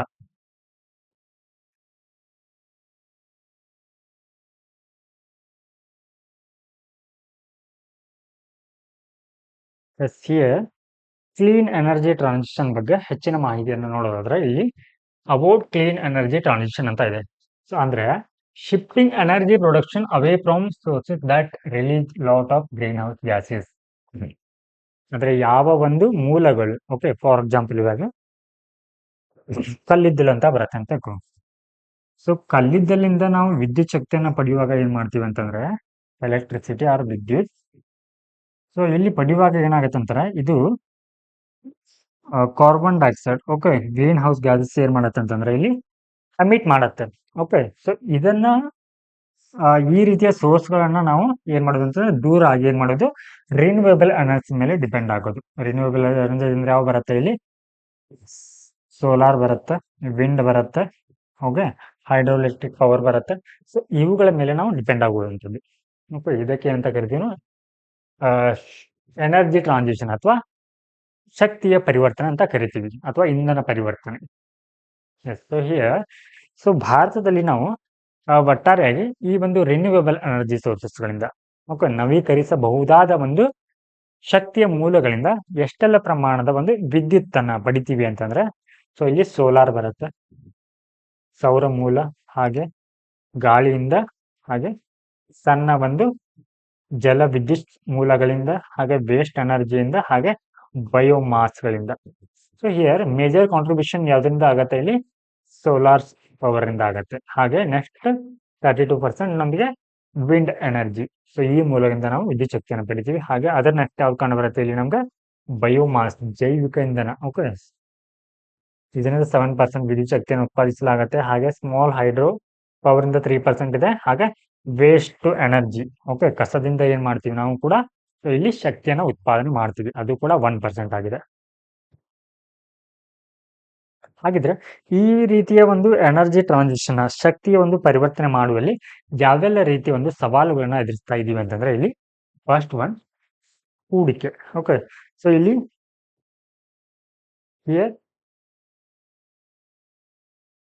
ಟೆಕ್ನಾಲಜಿಕಲ್ ಬ್ಯಾರಿಯರ್ ಅಂತ ಇದೆ. ಓಕೆ, ಸೊ ನೀವು ಸೋಲಾರ್ ಎನರ್ಜಿ, ಓಕೆ ಈ ಸೌರ ಕೋಶಗಳನ್ನ ಇದು ಮಾಡ್ಬೇಕಂತಂದ್ರೆ ಅಲ್ಲಿ, ಅಥವಾ ಈ ಸೋಲಾರ್ ಪ್ಲಾಂಟ್ ಗಳನ್ನ ಇದು ಮಾಡ್ಬೇಕಂತಂದ್ರೆ ಅಲ್ಲಿ ಸೋಲಾರ್ ಪ್ಯಾನಲ್ ಅಂತ, ಓಕೆ ಸೋಲಾರ್ ಪ್ಯಾನಲ್ ಅಂತ ಬರುತ್ತೆ, ಸೌರ ಕೋಶಗಳು, ಸೋಲಾರ್ ಪ್ಯಾನಲ್. ಸೊ ಇವು ತುಂಬಾ ಕಾಸ್ಟ್ಲಿ ಆಗಿರುತ್ತೆ. ಓಕೆ, ಹಾಗೆ ಇವರ ಒಂದು ಇನ್ಸ್ಟಾಲೇಷನ್ ಕಾಸ್ಟ್ ಕೂಡ ತುಂಬಾ ಏನಾಗಿರುತ್ತೆ ಅಂತಂದ್ರೆ ಬಹಳ ಇರುತ್ತೆ. ಓಕೆ. ಸೊ ಇವುಗಳ ಒಂದು ಆಯುಷ್ಯ ಸರಿಸುಮಾರು ಎಷ್ಟಿರತ್ತೆ ಅಂತಂದ್ರೆ 30 ಇಯರ್ಸ್ ಇರತ್ತೆ. ಸೊ ಈ 30 ಇಯರ್ಸ್ ಆದ ನಂತರ ಏನ್ ಮಾಡ್ಲಾಗತ್ತೆ ಅಂತಂದ್ರೆ ಇವುಗಳನ್ನ ಏನ್ ಮಾಡಾಗುತ್ತೆ, ಇವು ವೇಸ್ಟ್ ಆಗಿಬಿಡತ್ತೆ. ಓಕೆ. ಸೊ ಈ ವೇಸ್ಟ್ ಗಳಿಂದ ಏನಾಗುತ್ತೆ ಅಂದ್ರೆ ಮತ್ತೆ ಸೊ ಇಲ್ಲಿ ತ್ಯಾಜ್ಯ, ಈ ವೇಸ್ಟ್ ಏನಾಗತ್ತೆ ಫಾರ್ಮ್ ಆಗತ್ತೆ. ಈ ಒಂದು ಕಸ ಫಾರ್ಮ್ ಆಗತ್ತೆ. ನೆಕ್ಸ್ಟ್ ಇಲ್ಲಿ ಇನ್ವೆಸ್ಟ್ಮೆಂಟ್ ಡಿಸ್ಪ್ಯಾರಿಟಿ. ಯಾಕಂದ್ರೆ ಸೊ ಇವುಗಳಿಂದ ಏನಾಗತ್ತೆ ಅಂತಂದ್ರೆ ಈ ಮೂಲಗಳಿಂದ ಸೊ ಲಾಭ ಅನ್ನೋದು ಏನಾಗಿರುತ್ತೆ ಅಂದ್ರೆ ಕಡಿಮೆ ಬರುತ್ತೆ. ಸೊ ಹೀಗಾಗಿ ಈ ಒಂದು ಕ್ಷೇತ್ರಗಳಲ್ಲಿ ಹೂಡಿಕೆ ಕಡಿಮೆಯಾಗಿರುತ್ತೆ.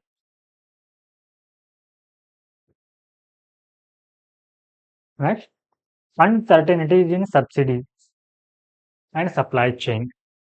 ಓಕೆ. ಸೊ ಈ ರೀತಿಯ ಒಂದು ರಿನ್ಯೂವಬಲ್ ಎನರ್ಜಿ ಸೋರ್ಸಸ್ ಏನಿರುತ್ತೆ ಅಂದ್ರೆ ಇದು ಒಂದು ಏನಿದೆ ಅಂದ್ರೆ ಹವಾಮಾನದ ಮೇಲೆ ಏನಾಗುತ್ತೆ ಡಿಪೆಂಡೆಂಟ್ ಆಗಿರುತ್ತೆ. ಫಾರ್ ಎಕ್ಸಾಂಪಲ್ ಇವಾಗ ಸೋಲಾರ್ ಎನರ್ಜಿ ತಗೊಂಡ್ರೆ ಅದಕ್ಕೆ ಏನ್ ಬೇಕು, ಸನ್ ರೇಟ್ ಬೇಕು. ಓಕೆ.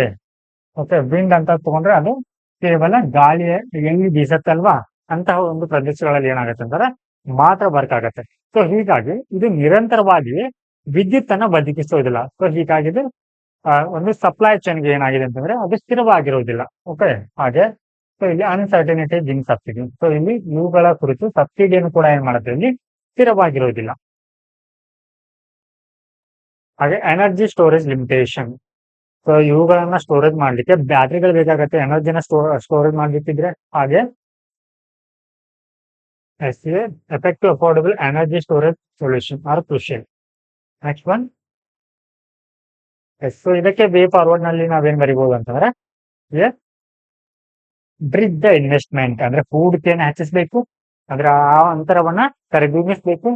ಹಾಗೆ implement regulation to advance decarbonisation. So here strong political commitment is needed to ensure progress and continuity in decarbonisation policy. ಅಂದ್ರೆ ಕಾರ್ಬನ್ ನ ಕಡಿಮೆ ಏನ್ ಮಾಡೋದು, ಎಮಿಷನ್ ಮಾಡಬೇಕು. ಹಾಗೆ ಸೊ ಈ ಒಂದು ಕ್ಷೇತ್ರಗಳಲ್ಲಿ ಅಂದ್ರೆ ರಿನ್ಯೂವಬಲ್ ಎನರ್ಜಿ ಸೋರ್ಸ್ಗಳಲ್ಲಿ ಏನ್ ಮಾಡೋದು ಅಂತಂದ್ರೆ ರಿಸರ್ಚ್ ಅಂಡ್ ಡೆವಲಪ್ಮೆಂಟ್ ಏನ್ ಮಾಡೋದು, ಒತ್ತನ್ನು ಕೊಡೋದು. ಹಾಗೆ ಹೊಸ ತಂತ್ರಜ್ಞಾನವನ್ನು ಅಳವಡಿಸಿಕೊಳ್ಳೋದು. ಸೊ ಇದಷ್ಟನ್ನ ನಾವು ವೇ ಫಾರ್ವರ್ಡ್ ನಲ್ಲಿ ಬರೀಬಹುದು. ಹಾಗೆ ಈ ಒಂದು ಎನರ್ಜಿ ಟ್ರಾನ್ಸಿಷನ್ ಗೆ ಸೊ ಯಾವೆಲ್ಲ ರೀತಿಯ ಒಂದು ಉಪಕ್ರಮಗಳನ್ನ ಕೈಗೊಳ್ಳಲಾಗಿದೆ ಅಂತಂದ್ರೆ ಇದನ್ನ ಜಾಗತಿಕ ಮಟ್ಟದಲ್ಲಿ ನೋಡೋದಾದ್ರೆ ಗ್ಲೋಬಲ್ ಲೆವೆಲ್. ಸೊ ಇಲ್ಲಿ ಇಂಟರ್ನ್ಯಾಷನಲ್ ಸೋಲಾರ್ ಅಲಯನ್ಸ್ ಅಂತ ಬರುತ್ತೆ. ಸೊ ಇದನ್ನ 2015ರಲ್ಲಿ ಅಳವಡಿಸಿಕೊಳ್ಳಲಾಗತ್ತೆ. ಸೊ ಇಲ್ಲಿ ಏನ್ ಮಾಡುತ್ತೆ ಅಂದ್ರೆ ಸೌರ ಶಕ್ತಿಯಿಂದ ವಿದ್ಯುತ್ತನ್ನ ಉತ್ಪಾದಿಸುವಂತ ಗುರಿಯನ್ನ ಸೊ ಇದು ಹೊಂದಿದೆ. Okay. Clean energy transition programme ಅಂತ ಬರುತ್ತೆ. ಸೊ ಇದರಲ್ಲಿ ಕ್ಲೀನ್ ಎನರ್ಜಿ ಟ್ರಾನ್ಸ್ಮಿಷನ್ ನ ವರ್ಲ್ಡ್ ವೈಡ್ ಅಂದ್ರೆ ಜಾಗತಿಕವಾಗಿ ಇದನ್ನ ಏನ್ ಮಾಡೋದು, ಕಾರ್ಯರೂಪಕ್ಕೆ ತರುವುದು. ಹಾಗೆ panel on critical energy transition ಅಂತ ಬರುತ್ತೆ, minerals.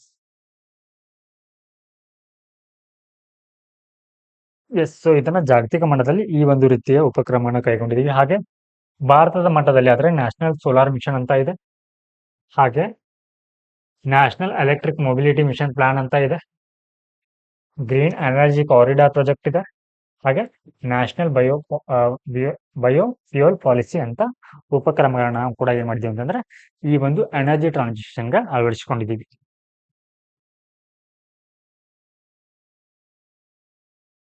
Now let us see the next topic.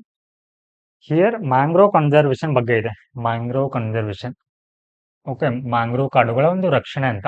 So ಈ ಒಂದು ಟಾಪಿಕ್ ಯಾಕೆ ಸುದ್ದಿಯಲ್ಲಿದೆ ಅಂತಂದ್ರೆ ಸೊ ಈ IUCN ಅಂತ ಬರುತ್ತೆ. So recently the IUCN red list of mangrove ecosystem has indicated that 50% of the ecosystem examined were classified as vulnerable, endangered and critically endangered. ಅಂದ್ರೆ so ಭಾರತದಲ್ಲಿರುವಂತಹ ಒಂದು mangrove ಕಾಡುಗಳಲ್ಲಿ ಏನಿದೆ ಅಂದ್ರೆ 50% ಏನಾಗ್ತಾ ಇದೆ ಇವಾಗ ತೀವ್ರ ಅಳಿವಿನಂಚಿನಲ್ಲಿ ಕಂಡು ಬರ್ತಾ ಇದೆ. ಸೊ ಇಲ್ಲಿ 3 ಕೆಟಗರೀಸ್ ಮಾಡ್ತಾರೆ ಅವುಗಳನ್ನ. ವಲ್ನರೇಬಲ್ ಇದೆ, ಎಂಡೇಂಜರ್ಡ್ ಇದೆ, ಅಂದ್ರೆ ಕ್ರಿಟಿಕಲ್ ಎಂಡೇಂಜರ್ಡ್ ಇದೆ. ಅಂದ್ರೆ ಈ ರೀತಿಯ ಕಾಡುಗಳು ಏನಿದೆ ಅಂತಂದ್ರೆ ಇವಾಗ ಅಪಾಯದಲ್ಲಿವೆ ಅಂತ ಸೊ ಈ ಒಂದು IUCN ವರದಿ ಹೇಳ್ತಾ ಇದೆ.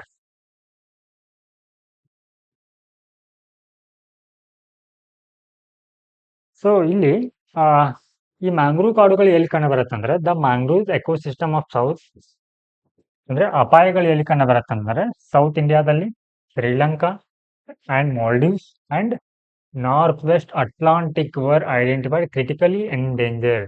ಸೊ ನಮ್ಮ ಒಂದು ದಕ್ಷಿಣ ಭಾರತದಲ್ಲಿ ಕೂಡ ಏನಾಗಿದೆ ಅಂತಂದ್ರೆ ಈ ಮ್ಯಾಂಗ್ರೂವ್ ಕಾಡುಗಳ ಸ್ಥಿತಿ ಯಾವ ರೀತಿ ಇದೆ ಅಂತಂದ್ರೆ ಕ್ರಿಟಿಕಲಿ ತೀವ್ರ ಅಳಿವಿನಂಚಿಲಿದೆ. ಓಕೆ, ಕ್ರಿಟಿಕಲಿ ಎಂಡೇಂಜರ್ಡ್ ಅಂತ ಕನ್ನಡದಲ್ಲಿ ತೀವ್ರ ಅಳಿವಿನಂಚಿನಲ್ಲಿವೆ. ಓಕೆ, ನೆಕ್ಸ್ಟ್ ಇಯರ್ ಹಾಗೆ ಅದರಲ್ಲಿ 20% ಏನಿದೆ ಅಂತಂದ್ರೆ ಎಟ್ ಹೈ ರಿಸ್ಕ್ ಇದೆ, ಅಂದ್ರೆ ತುಂಬಾ ಅಪಾಯದಲ್ಲಿದೆ. Yes, here 33% of the mangrove system threatened by the impacts of the climate change. ಅಂದ್ರೆ ಸೊ ಇಲ್ಲಿ ಪ್ರತಿಶತ 33ರಷ್ಟು ಕಾಡುಗಳು, ಮ್ಯಾಂಗ್ರೂವ್ ಕಾಡುಗಳೇನಾಗಿದೆ ಅಂದ್ರೆ ಹವಾಮಾನ ಬದಲಾವಣೆಯಿಂದ ಏನಾಗ್ತಾ ಇದೆ, ಬಾಧಿಸಲ್ಪಡ್ತಾ ಇದೆ. ಎಸ್, ಸೊ ಇಲ್ಲಿ ಈ ಒಂದು ಮ್ಯಾಂಗ್ರೋವ್ ಕಾಡುಗಳ ಒಂದು ಯಾವೆಲ್ಲ ರೀತಿಯ ಸೇವೆಗಳನ್ನ ಒದಗಿಸುತ್ತೆ ಅಂತಂದ್ರೆ, ಯಾವೆಲ್ಲ ರೀತಿಯ ಬೆನಿಫಿಟ್ಸ್ಗಳು ಈ ಒಂದು ಕಾಡುಗಳಿಂದ ಆಗತ್ತಂದ್ರೆ, ಇಲ್ಲಿ ಕಾರ್ಬನ್ ಸಿಕ್ವೆಸ್ಟ್ರೇಷನ್ ಅಂದ್ರೆ ಅದು ಕಾರ್ಬನ್ ಗಳನ್ನ ಹೀರಿಕೊಳ್ಳುತ್ತೆ. ಓಕೆ,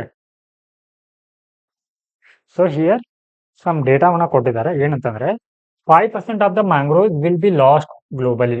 ಸೊ ಈ ಒಂದು ವರದಿಯ ಪ್ರಕಾರ ಜಾಗತಿಕವಾಗಿ ಎಷ್ಟು ಒಂದು ಮ್ಯಾಂಗ್ರೋವ್ ನಷ್ಟ ಆಗಿದೆ ಅಂತಂದ್ರೆ 5% ಲಾಸ್ಟ್ ಆಗಿದೆ. ಹಾಗೆ 60% mangrove will be submerge due to the sea rise. Okay, so ಅಂದ್ರೆ ಇಲ್ಲಿ ಸಮುದ್ರದ ಮಟ್ಟ ಹೆಚ್ಚಾಗ್ತಾ ಇರೋದ್ರಿಂದ ಏನಾಗುತ್ತೆ ಅಂತಂದ್ರೆ 16% ನಷ್ಟು ಒಂದು ಮ್ಯಾಂಗ್ರೋವ್ಗಳು ಮುಳುಗಲಿವೆ ಅಂತ ಹೇಳಿದ್ದಾರೆ. ಹಾಗೆ 1.8 billion tons of carbon sink ರಿಸ್ಕ್ಡ್, ಅಂದ್ರೆ ಇವುಗಳನ್ನ ಏನಂತ ಕರಿತೀವಿ ಅಂತಂದ್ರೆ ಕಾರ್ಬನ್ ಸಿಕ್ವೆಸ್ಟ್ರೇಷನ್ ಅಂತ ಕರಿತೀವಿ. ಓಕೆ, ಅಂದ್ರೆ ಕಾರ್ಬನ್ಗಳನ್ನ ಹೀರಿಕೊಳ್ಳುತ್ತೆ. ಸೊ ಈ ರೀತಿಯ ಒಂದು ಮ್ಯಾಂಗ್ರೋವ್ ಕಾಡುಗಳ ಒಂದು ನಾಶದಿಂದ ಏನಾಗ್ತಾ ಇದೆ ಅಂದ್ರೆ ಸುಮಾರು 1.8 ಬಿಲಿಯನ್ ಟನ್ ಲಾಸ್ ಆಗ್ತಾ ಇದೆ. ಓಕೆ, ಹಾಗೆ 2.1 ಮಿಲಿಯನ್ ಈ ಒಂದು ಮ್ಯಾಂಗ್ರೋವ್ ಕಾಡುಗಳ ನಷ್ಟದೊಂದಿಗೆ ಸುಮಾರು 2 ಮಿಲಿಯನ್ ಜನರು ಕೂಡ ಏನಾಗ್ತಾರೆ, ಇಲ್ಲಿ ಸಂಕಷ್ಟಕ್ಕೆ ಒಳಗಾಗ್ತಾರೆ.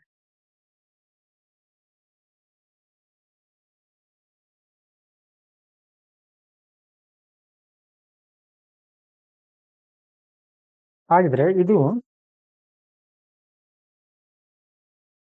ಮ್ಯಾಂಗ್ರೋವ್ ಕಾಡುಗಳ ಒಂದು ವ್ಯಾಪ್ತಿಯನ್ನ ನೋಡೋದಾದ್ರೆ, ಸೊ ಇದು ಎಷ್ಟು ವ್ಯಾಪ್ತಿಯಲ್ಲಿ ಕಂಡು ಬರುತ್ತೆ ಅಂದ್ರೆ ಸುಮಾರು 150 ಸ್ಕ್ವೇರ್ ಚದರ ಕಿಲೋಮೀಟರ್ ಅಲ್ಲಿ ಸೊ ಈ ಒಂದು ಮ್ಯಾಂಗ್ರೋವ್ಗಳು ಕಂಡು ಬರುತ್ತೆ. ಹಾಗೆ ಸೊ ಇದು ಪ್ರೈಮರಿಲಿ ಓಕೆ ಮುಖ್ಯವಾಗಿ ಎಲ್ಲಿ ಕಂಡು ಬರುತ್ತೆ, ಟ್ರಾಪಿಕಲ್ ಉಷ್ಣವಲಯ, ಸಬ್ ಟ್ರಾಪಿಕಲ್ ಉಷ್ಣವಲಯ, ಹಾಗೆ ವಾರ್ಮ್ ಟೆಂಪರೇಚರ್ ಕಂಡೀಷನ್ ಅಥವಾ ಕೋಸ್ಟಲ್ ನಲ್ಲಿ ಕಂಡು ಬರುತ್ತೆ.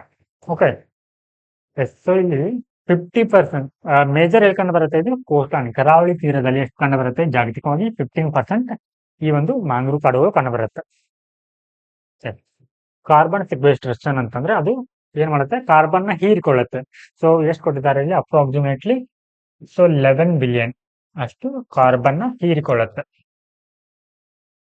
ಸೊ ಇಲ್ಲಿ ಇದು ಆಲ್ಮೋಸ್ಟ್ ಟ್ರಿಬಲ್ ಟೈಮ್, ಅಂದ್ರೆ ಇವಾಗ ನಾರ್ಮಲ್ ಕಾಡುಗಳು ಹೀರಿಕೊಳ್ಳುವುದಕ್ಕಿಂತ ಏನಾಗಿದೆ ಅಂತಂದ್ರೆ 3 ಪಟ್ಟು ಕಾರ್ಬನ್ ನ ಈ ಒಂದು ಮ್ಯಾಂಗ್ರೋವ್ ಕಾಡುಗಳು ಹೀರಿಕೊಳ್ಳುತ್ತೆ. ಹಾಗೆ production from coastal calamity, for example ಇವಾಗ ಕಾಂಬ್ಯಾಟ್ ಸಿ ಲೆವೆಲ್ ಇಂದ ರೈಸ್ ಆಗೋದ್ರಿಂದ ಅದೇನ್ ಮಾಡುತ್ತೆ ಅಂತಂದ್ರೆ ಅವುಗಳನ್ನ ತಡೆ ಹಿಡಿಯುತ್ತೆ, ಬ್ಲಾಕ್ ಆಗಿ ಏನ್ ಮಾಡುತ್ತೆ, ಒಂದು ತಡೆಗೋಡಿಗಳಾಗಿ ಕೆಲಸವನ್ನ ಮಾಡುತ್ತೆ. ಹಾಗೆ ಬಯೋಡೈವರ್ಸಿಟಿ ಕನ್ಸರ್ವೇಷನ್, ಸೊ ಈ ಒಂದು ಮ್ಯಾಂಗ್ರೋವ್ಗಳಿಗೆ ಹೊಂದಿಕೊಂಡಂತೆ ಹಲವಾರು ಜೀವಿಗಳು ಏನ್ ಮಾಡ್ತಾ ಅಂತಂದ್ರೆ ಬದುಕತ್ತೆ.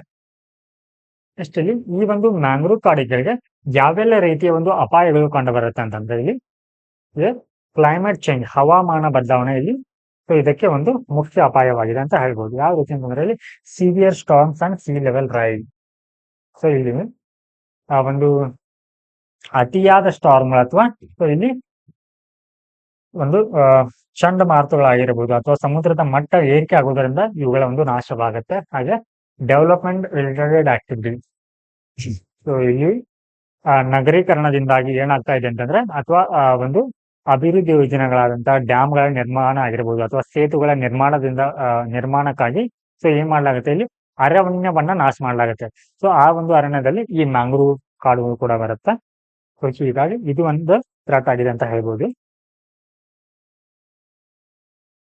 ಹಾಗೆ ಇನ್ನು ಪೊಲ್ಯೂಷನ್, ಸೊ ಇದು ಎಲ್ಲಿ ಒಂದು ಅತಿಯಾದ ಪೊಲ್ಯೂಷನ್ಗೆ ಇದು ಹೊಂದಿಕೊಳ್ಳೋದಿಲ್ಲ. ಓಕೆ, ಸೊ ಇದು ಏನಾಗುತ್ತೆ ಅಂದ್ರೆ ಒಂದು ತುಂಬಾ ಸೆನ್ಸಿಟಿವ್ ಇರುತ್ತೆ. ನೆಕ್ಸ್ಟ್ ಇಲ್ಲಿ ಸೊ ಹಾಗಿದ್ರೆ ಈ ಒಂದು ಮ್ಯಾಂಗ್ರೋವ್ ಕಾಡುಗಳ ರಕ್ಷಣೆಗೆ ಯಾವೆಲ್ಲ ಒಂದು ಕ್ರಮಗಳನ್ನ ಕೈಗೊಳ್ಳಲಾಗಿದೆ ಅಂತಂದ್ರೆ ಇಲ್ಲಿ India state of forest report by the forest survey of India so ಇದು ಮಾಂಗು ಕಾಡುಗಳ ರಕ್ಷಣೆ ಕುರಿತಾಗಿದೆ. ಹಾಗೆ ಮಿಸ್ತಿ ಅನ್ನುವಂಥ ಉಪಕ್ರಮಗಳನ್ನು ಕೂಡ ಕೈಗೊಳ್ಳಲಾಗಿದೆ. Mistry and India state of forest report.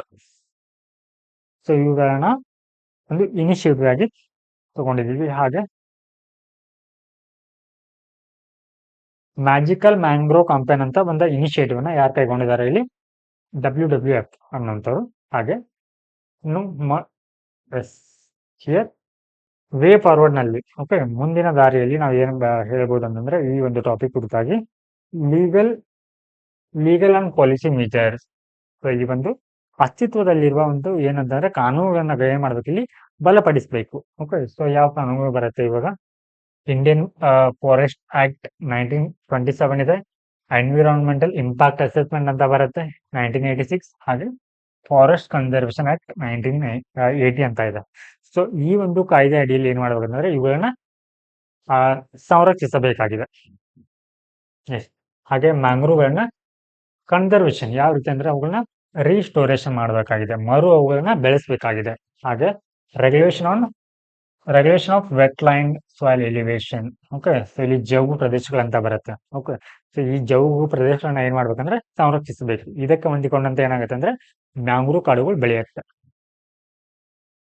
So ಇದಿಷ್ಟು ಮ್ಯಾಂಗ್ರೋವ್ ಕನ್ಸರ್ವೇಷನ್ ಬಗ್ಗೆ. ಓಕೆ, ಸೊ ನಾವು let us see the next topic. Coral bleaching ಅಂತ ಬರುತ್ತೆ. ಕೋರಲ್ ಮೀನ್ಸ್ ಹವಳ ಅಂತ. ಓಕೆ, ಸೊ ಬ್ಲೀಚಿಂಗ್ ಅಂತಂದ್ರೆ ಏನಂತ ನೋಡೋಣ. ಸೊ ಈ ಒಂದು ಟಾಪಿಕ್ ಆಗಿ ಸುದ್ದಿಯಲ್ಲಿ ಏನಂತಾರೆ, so recently wide spread coral bleaching has been seen along the Indian coast, largely affecting Lakshadweep, gulf of Mannar, Palk bay and Andaman and Nicobar island. Okay, so ಈ ರೀತಿಯ ಒಂದು ವಿದ್ಯಮಾನ ಸೊ ಎಲ್ಲಿ ಕಂಡು ಬರ್ತಾ ಇದೆ? ಸೊ ಮುಖ್ಯವಾಗಿ ನಮಗೆ ಈ ಕೋರಲ್ ಬೀಚಸ್ ಎಲ್ಲಿ ಬರುತ್ತೆ ಅಂತ ಗೊತ್ತಾಗತ್ತೆ. ಓಕೆ, ಲಕ್ಷದ್ವೀಪದಲ್ಲಿ ಕಂಡು ಬರುತ್ತೆ. ಕೋರಲ್ ರಿಫ್ಸ್, ಹವಳದ ದಿನ್ನೆಗಳಂತ ಕರಿತೀವಿ ಕನ್ನಡದಲ್ಲಿ. Okay, coral ರಿಫ್. ಸೊ ಇದಕ್ಕೆ ಇದು ಏನಂತಂದ್ರೆ ಬ್ಲೀಚಿಂಗ್ ಅನ್ನುವಂಥದ್ದು ಒಂದು ಸಪರೇಟ್ ವಿದ್ಯಮಾನ ಬರುತ್ತೆ. ಅದ್ರ ಬಗ್ಗೆ ಡೆಫಿನೇಷನ್ ಮುಂದೆ ನೋಡ್ತೀವಿ. ಸೊ ಈ ಕೋರಲ್ ರಿಫ್ಸ್ ಹವಳದ ದಿನಗಳು ಎಲ್ಲಿ ಕಂಡು ಬರುತ್ತೆ? ಭಾರತದಲ್ಲಿ Lakshadweep, gulf of Mannar, Palk bay and Andaman and Nicobar ಅಲ್ಲಿ ಕಂಡು ಬರುತ್ತೆ. ಸೊ ಈ ಒಂದು ಮ್ಯಾಪ್ ಅಲ್ಲಿ ನೀವು ನೋಡ್ಬೋದು. ಗಲ್ಫ್ ಆಫ್ ಕಚ್ ಬರುತ್ತೆ, ಅರೇಬಿಯನ್ ಸಿ ಬರುತ್ತೆ, ಹಾಗೆ Lakshadweep island, gulf of Mannar ಬರುತ್ತೆ, ಹಾಗೆ ಅಂಡಮಾನ್ ನಿಕೋಬಾರ್, ಹಾಗೆ ಬೇ ಆಫ್ ಬೆಂಗಾಲ್ ನಲ್ಲಿ ಈ ರೀತಿ ಒಂದು ಹವಳದ ದಿನಗಳು ಕಂಡು ಬರುತ್ತೆ. ಎಸ್, ಸೊ ಇವಾಗ ಸೊ ಇಲ್ಲಿ more about the instance of bleaching. So ಲಕ್ಷದ್ವೀಪದಲ್ಲಿ ಏನಾಗ್ತಾ ಇದೆ ಇಲ್ಲಿ? ಸೊ ಇಲ್ಲಿ ಕೂಡ ಏನಾಗ್ತಾ ಇದೆ? ಹವಳದ ಒಂದು ಬ್ಲೀಚಿಂಗ್ ಆಗ್ತಾ ಇದೆ, ಅಥವಾ ಕೋರಲ್ ಬ್ಲೀಚಿಂಗ್ ಆಗ್ತಾ ಇದೆ. ಹಾಗೆ ಗಲ್ಫ್ ಆಫ್ ಮನ್ನಾರ್ ಆಗಿರ್ಬೋದು. ಸೊ ಈ ಗಲ್ಫ್ ಆಫ್ ಮನ್ನಾರ್ ನಲ್ಲಿ ಈ ಒಂದು ಕೋರಲ್ ಬ್ಲೀಚಿಂಗ್ ಆಗ್ಲಿಕ್ಕೆ ಕಾರಣ ಏನಂತಂದ್ರೆ ಹವಾಮಾನ ಬದಲಾವಣೆ, ಕ್ಲೈಮೇಟ್ ಅಂಡ್ ಆಂಥ್ರೋಮೋ ಅಂದ್ರೆ ಮಾನವಜನ್ಯ ಕಾರಣಗಳು. ಅಂದ್ರೆ ನೀವು ಈ ಒಂದು ಕೋರಲ್ ಒಂದು ಏನಂತ ಕರಿತೀವಿ, ಕೋರಲ್ ಬ್ಲೀಚಿಂಗ್ ಕಾರಣ ಏನಂತಂದ್ರೆ ಒಂದ್ ಫ್ಯಾಕ್ಟರ್ ಕ್ಲೈಮೇಟ್ ಚೇಂಜ್ ಆಗಿದೆ. ಹಾಗೆ ಇಲ್ಲಿ ಆಂಥ್ರೋಪೋಜೆನಿಕ್ ಫ್ಯಾಕ್ಟರ್ ಅಂದ್ರೆ ಮಾನವಜನ್ಯ ಕಾರಣಗಳು ಕೂಡ. ಎಸ್,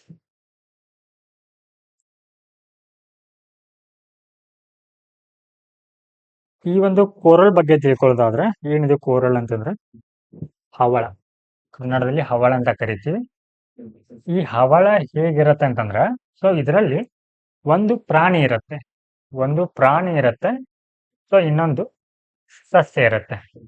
ಸೊ ಆ ಪ್ರಾಣಿ ಮತ್ತು ಈ ಸಸ್ಯಗಳೇನಿರುತ್ತೆ ಅಂತಂದ್ರೆ, ಸೊ ಇವು ಆ ಒಂದು ಸಹಜೀವನವನ್ನ ಸಿಂಬಯೋಟಿಕ್ ರಿಲೇಷನ್ ಅಂತ ಕರಿತೀವಿ. ಸಹಜೀವನ ಏನಿದೆ ಅಂತಂದ್ರೆ ನೀವು ಎನ್ವಿರಾನ್ಮೆಂಟ್ ನಲ್ಲಿ ಸ್ಟಡಿ ಮಾಡ್ತೀರಾ. ಸಿಂಬಯೋಟಿಕ್ ರಿಲೇಷನ್ ಅಂತಂದ್ರೆ so here plus. Okay, so plus ಅಂತಂದ್ರೆ ಸೊ ಈ ಪ್ರಾಣಿಯಿಂದ ಈ ಸಸ್ಯಕ್ಕೆ ಕೂಡ ಏನಿದೆ ಅಂತಂದ್ರೆ ಬೆನಿಫಿಟ್ ಆಗತ್ತೆ. ಈ ಸಸ್ಯದಿಂದ ಈ ಪ್ರಾಣಿಗೂ ಕೂಡ ಏನಾಗತ್ತೆ ಅಂತಂದ್ರೆ ಬೆನಿಫಿಟ್ ಆಗತ್ತೆ, ಮ್ಯೂಚುವಲ್ ಬೆನಿಫಿಟ್ ಅಂತ ಕರಿತೀವಿ. ಓಕೆ, ಸೊ ಅಲ್ಲಿ ಯಾವುದೇ ರೀತಿಯ ಒಂದು ಆ ಪ್ರಾಣಿಗಳಿಂದ ಆಗ್ಲಿ ಅಥವಾ ಸಸ್ಯದಿಂದ ಪ್ರಾಣಿಗಾಗ್ಲಿ ಯಾವುದೇ ರೀತಿಯ ಅಪಾಯ ಇರೋದಿಲ್ಲ.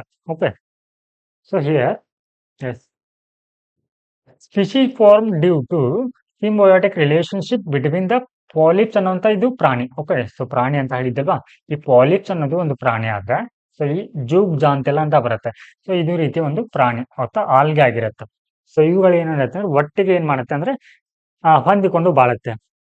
ಸೊ ಇಲ್ಲಿ ಈ ಪ್ರಾಣಿಗಳಿಗೆ ಬೇಕಾದಂತಹ ಕಾರ್ಬೋಹೈಡ್ರೇಟ್ಸ್ ಅನ್ನ ಈ ಜೂಗ್ ಜಾಂತಲ ಒದಗಿಸುತ್ತೆ. ಸೊ ಈ ಸಸ್ಯಗಳಿಗೆ ಬೇಕಾದಂತಹ ಒಂದು ಏನಂತ ಕಾರ್ಬನ್ ಡೈಆಕ್ಸೈಡ್ ಅನ್ನ ಸೊ ಈ ಪ್ರಾಣಿ ಒದಗಿಸುತ್ತೆ.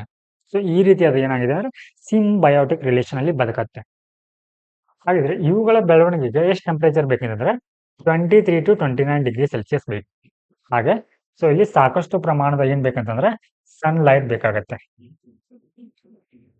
ಎಸ್. ಸೊ ಹಿಯರ್ ಸೊ ಇವುಗಳನ್ನ ಏನಂತ ಕರಿತೀವಿ ಅಂತಂದ್ರೆ rain forest of the sea. Rain forest of the sea ಅಂದ್ರೆ ಸಮುದ್ರದ ಮಳೆ ಕಾಡುಗಳಂತ ಕರಿತೀವಿ.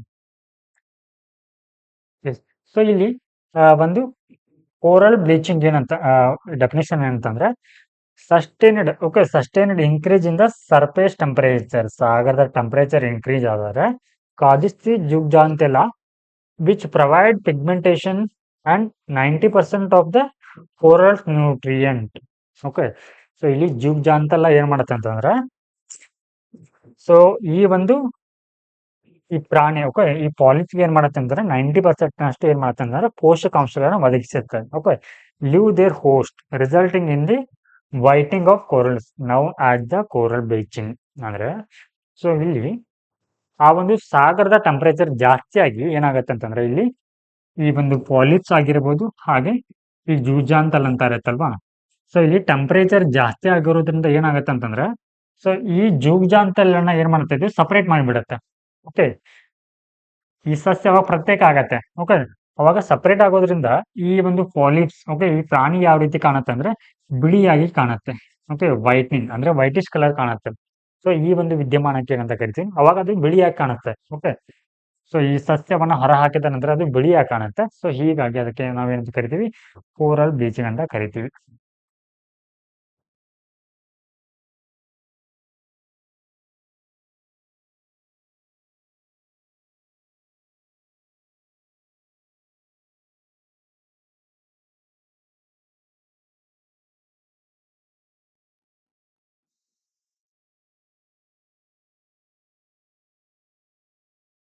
ಸೊ ಇವುಗಳಿಗೆ ಕೋರಲ್ ಬ್ಲೀಚಿಂಗ್ ಆಗಲಿಕ್ಕೆ ಮುಖ್ಯ ಕಾರಣಗಳೇನಂತಂದ್ರೆ ಫಸ್ಟ್ ಒನ್ ಮೇಲೆ ನೋಡಿದ ಹಾಗೆ ಸಮುದ್ರದ ಟೆಂಪರೇಚರ್ ಜಾಸ್ತಿ ಆದಾಗ ಹಾಗೆ ಮರೈನ್ ಹೀಟ್ ವೇವ್ ಓಕೆ ಸಾಗರಗಳಲ್ಲಿ ಕೂಡ ಏನಾಗತ್ತೆ ಬಿಸಿ ಗಾಳಿ ಉಂಟಾಗತ್ತೆ. ಇದು ಒಂದು ಕಾರಣ ಆದ್ರೆ ಹಾಗೆ ಇನ್ನು ಎಲ್ ನೀನು ಓಕೆ ಎಲ್ ನೀನು ಏನ್ ಮಾಡತ್ತೆ ಅಂದ್ರೆ ಸಾಮಾನ್ಯವಾಗಿ ಒಂದು ಸಮುದ್ರದ ತಾಪಮಾನವನ್ನ ಹೆಚ್ಚಿಸುತ್ತೆ. Shifting ocean current okay so ಏನಿಲ್ಲಿ ಶಿಫ್ಟಿಂಗ್ ಓಷನ್ ಕರೆಂಟ್ ಅಂದ್ರೆ ಸೊ ಇಲ್ಲಿ cold current and warm current ಅಂತ ಬರುತ್ತೆ. ಕೋಲ್ಡ್ ಕರೆಂಟ್ ವಾರ್ಮ್ ಕರೆಂಟ್ಗೆ ಬಂದಾಗ ಏನಾಗುತ್ತೆ ಆ ಒಂದು ಸಮುದ್ರದ ಒಂದು ತಾಪಮಾನ ಹೆಚ್ಚಾಗತ್ತೆ. ಹಾಗೆ ಓಷಿಯನ್ ಅಸಿಡಿಫಿಕೇಶನ್ ಅಂದ್ರೆ ಓಷಿಯನ್ ಅಸಿಡಿಫಿಕೇಶನ್ ಅಂತಂದ್ರೆ ಏನಾಗುತ್ತೆ ಇಲ್ಲಿ ಸಮುದ್ರ ಮಾಲಿನ್ಯ ಓಕೆ ಸಮುದ್ರ ಮಾಲಿನ್ಯ ಕೂಡ ಏನಾಗುತ್ತೆ ಇಲ್ಲಿ ಸೊ ಇವುಗಳ ಬ್ಲೀಚಿಂಗ್ಗೆ ಕಾರಣವಾಗತ್ತೆ.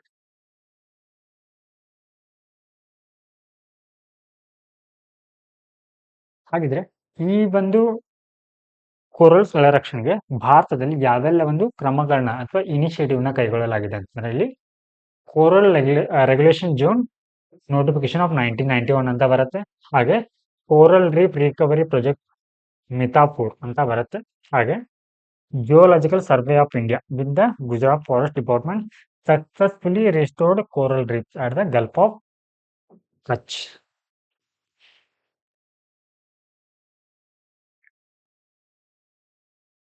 ಸೊ ಇಲ್ಲಿ ವೇ ಫಾರ್ವರ್ಡ್ ನಲ್ಲಿ ನಾವು ಏನ್ ಬರಿಬಹುದು ಅಂತಂದ್ರೆ ಮುಖ್ಯವಾಗಿ multilateral cooperation in policy making. So ಇವುಗಳ ರಕ್ಷಣೆಗೆ ಓಕೆ ಸೊ ಅಂದ್ರೆ ಸಮುದ್ರದ ತಾಪಮಾನ ಆಗದೇ ಇದ್ದಾಗ ಸೊ ನಾವು ಯಾವ ರೀತಿಯಾಗಿ ಸೊ ಇಲ್ಲಿ ಬಹುಮುಖವಾಗಿ ಓಕೆ ನೀತಿ ನಿರ್ಧಾರಗಳನ್ನ ಕೈಗೊಳ್ಬೇಕಂತ ಸೊ ನಾವಿಲ್ಲಿ ಹೇಳ್ಬೋದು. ಹಾಗೆ use of biotechnology biorock technology ಅಂತ ಬರುತ್ತೆ. ಏನು ಬಯೋರಾಕ್ ಟೆಕ್ನಾಲಜಿ ಅಂದ್ರೆ use to produce the natural building materials in the sea which aids in coral restoration. So ಈ ಒಂದು ಬಯೋರಾಕ್ ಟೆಕ್ನಾಲಜಿ ಏನ್ ಮಾಡುತ್ತೆ ಅಂದ್ರೆ ಆ ಒಂದು ಸಾಗರದಲ್ಲಿ ಅಥವಾ ಸಮುದ್ರದಲ್ಲಿ ಸೊ ಈ ಕೋರಲ್ಗಳನ್ನ ಮತ್ತೆ ಏನ್ ಮಾಡುತ್ತೆ ಪುನಃಸ್ಥಾಪಿಸುತ್ತೆ. Long term structure abides so ಇದು incorporating sustainability by reducing the carbon footprint and marine pollution. So ಸಮುದ್ರದ ತಾಪಮಾನ ಏನಕ್ಕೆ ಆಗುತ್ತೆ ಅಂದ್ರೆ, ಸೊ ಕಾರ್ಖಾನೆಗಳು ಅಥವಾ ಫ್ಯಾಕ್ಟ್ರಿಗಳು ಬಿಡುವಂತಹ ಏನಿರುತ್ತೆ ಅಂದ್ರೆ ತ್ಯಾಜ್ಯಗಳು ಏನಾಗುತ್ತೆ ಅಲ್ಲಿ, ಅಥವಾ ಒಂದು ಬಿಸಿ ನೀರನ್ನು ಏನ್ ಮಾಡುತ್ತೆ ಅಲ್ಲಿ ಸಾಗರದ ತಾಪಮಾನವನ್ನ ಹೆಚ್ಚಿಸುತ್ತೆ. ಸೊ ಇದನ್ನ ಕೂಡ ನಾವು ನಿಯಂತ್ರಣ ಮಾಡಬೇಕಾಗತ್ತೆ. Next topic international arrangement on forest ಅಂತ ಇದೆ. ಸೊ ಇದು ಫಾರೆಸ್ಟ್ ಕುರಿತಾಗಿರುವಂತಹ ರಿಪೋರ್ಟ್ ಆಗಿದೆ. ಸೊ ಇದು ಯಾಕೆ ಸುದ್ದಿಯಲ್ಲಿದೆ ಅಂತಾರೆ, recent 19th session of the united nation forum on forest under the international arrangement on forest. So ಇವ್ರೇನ್ ಮಾಡಿದ್ದಾರೆ ಇವಾಗ, adopted declaration on forest protection with focus on people science and technology and finances. So ಇಲ್ಲಿ ನಾವು ಮುಖ್ಯವಾಗಿ ತಿಳ್ಕೊಂಡಿರ್ಬೇಕಂದ್ರೆ, so forest report ಅಂದ್ರೆ ಭಾರತದಲ್ಲಿ ಒಂದು ಅರಣ್ಯದ ಸ್ಥಿತಿಗತಿ ಯಾವ ರೀತಿ ಇದೆ ಅಂತ ತಿಳ್ಕೊಂಡ್ರೆ, ಸೊ ಈ ಒಂದು ಟಾಪಿಕ್ ನಲ್ಲಿ ನಾವು ತಿಳ್ಕೊಳ್ಬೇಕಾಗತ್ತೆ. ಹಾಗೆ ಹಿಯರ್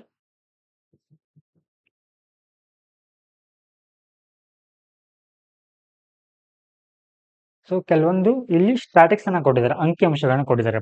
ಭಾರತದಲ್ಲಿ ಅರಣ್ಯಗಳು ಯಾವ ರೀತಿ ಇದೆ ಅಂದ್ರೆ, ಇಲ್ಲಿ 17 ಒಂದು 17 ರಾಜ್ಯಗಳಲ್ಲಿ ಎಷ್ಟಿದೆ ಅಂತಂದ್ರೆ 30% ಏನಿದೆ ಅಂದ್ರೆ ಫಾರೆಸ್ಟ್ ಇದೆ, ಫಾರೆಸ್ಟ್ ಕವರ್ ಇದೆ. Okay, so here United nation strategy plan for forest under UNFF ಅಂತ ಬರುತ್ತೆ. ಸೊ ಇದರಲ್ಲಿ ಇದು ಫಸ್ಟ್ ಎವರ್ UN ಸ್ಟ್ರಾಟಜಿ ಆಗಿದೆ, ಅಂದ್ರೆ ಅರಣ್ಯ ರಕ್ಷಣೆ ಕುರಿತು ಇದು ಮೊದಲ ಒಂದು ಕಾರ್ಯತಂತ್ರವಾಗಿದೆ. ಸೊ ಇಲ್ಲಿ ಇಂಟರ್ನ್ಯಾಷನಲ್ ಅರೇಂಜ್ಮೆಂಟ್ ಆನ್ ಫಾರೆಸ್ಟ್ ಅಂತ ಬರುತ್ತೆ. ಏನಿದು, ಇದನ್ನ ಯಾವಾಗ ಎಸ್ಟಾಬ್ಲಿಷ್ ಮಾಡಲಾಯ್ತು ಅಂದ್ರೆ 2000ರಲ್ಲಿ. ಇದರ ಒಂದು ಉದ್ದೇಶಗಳೇನಂತಂದ್ರೆ, promote the mangrove management, conservation and sustainable development of all types of forest. ಅಂದ್ರೆ ಇದು ನಿಮಗೆ ಅರಣ್ಯ ರಕ್ಷಣೆ ಕುರಿತು ಈ ಒಂದು ಸಂಸ್ಥೆಯನ್ನ ಸ್ಥಾಪಿಸಲಾಗಿದೆ.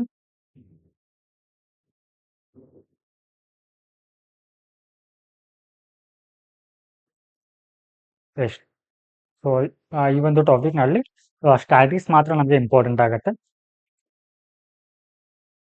ನೆಕ್ಸ್ಟ್ ಇಲ್ಲಿ ಹೀಟ್ ವೇವ್ಸ್ ಅಂತ ಬರುತ್ತೆ, ಸೊ ಬಿಸಿ ಗಾಳಿ ಅಂತ ಬರುತ್ತೆ.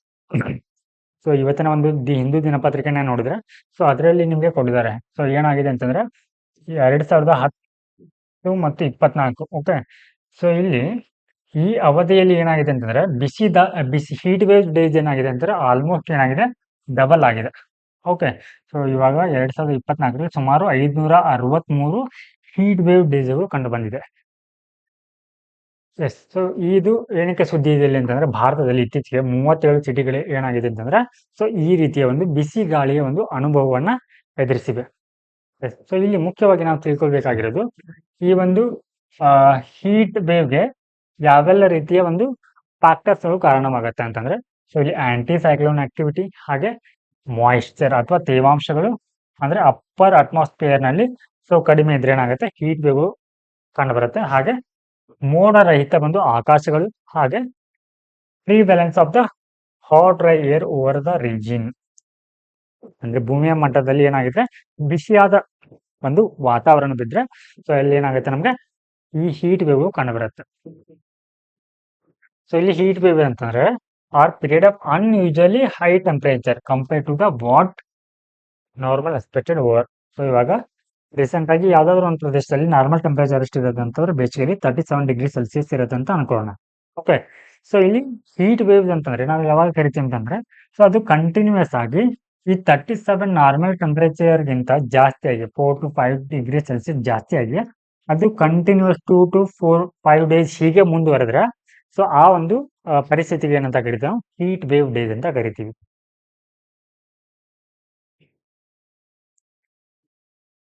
ಸೊ ಹಿಯರ್ ಈ IMD ಅವರು ಇದು ಈ ಡೆಫಿನೇಷನ್ ಅನ್ನೋದು ಸೇಮ್ ಇರೋದಿಲ್ಲ. ಹೀಟ್ ವೇವ್ ಅನ್ನೋದು ಪ್ರದೇಶದಿಂದ ಪ್ರದೇಶಕ್ಕೆ ಏನಿರುತ್ತೆ ಅಂದ್ರೆ ವ್ಯತ್ಯಾಸ ಬರುತ್ತೆ. ಫಾರ್ ಎಕ್ಸಾಂಪಲ್ ಇವಾಗ ಗುಡ್ಡಗಾಡು ಪ್ರದೇಶಗಳಂತ ತಗೊಂಡ್ರೆ, ಹಾಗೆ ಹಿಲ್ಲಿ ಏರಿಯಾ ಅಥವಾ ಈ ಒಂದು ಪ್ಲೇನ್ ಅಂದ್ರೆ ಮರುಭೂಮಿ ತಗೊಂಡ್ರೆ, ಹಾಗೆ ಒಂದು ಪ್ಲೇನ್ಸ್ ಅಂತ ತಗೊಂಡ್ರೆ, ಓಕೆ, ಸಮತಟ್ಟಾದ ಒಂದು ಬಯಲು ಪ್ರದೇಶಗಳನ್ನ ತಗೊಂಡ್ರೆ ಅಲ್ಲಿ ಏನಾಗುತ್ತೆ, ವೇರಿ ಆಗತ್ತೆ.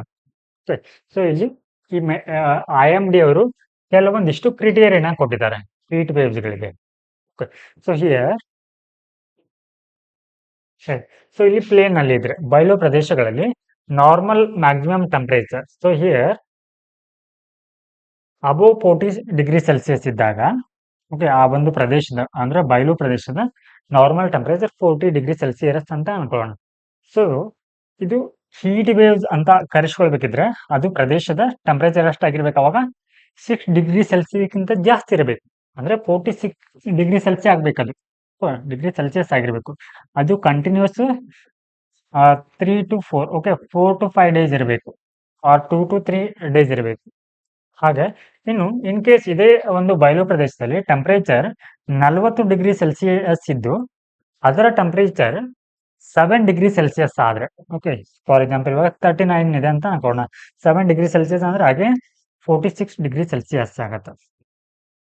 ಸೊ ಇದು ಪ್ಲೇನ್ ಅಲ್ಲಿ ಆದ್ರೆ ಇನ್ನು ಹಿಲ್ಲಿ ಏರಿಯಾದಲ್ಲಿ ಓಕೆ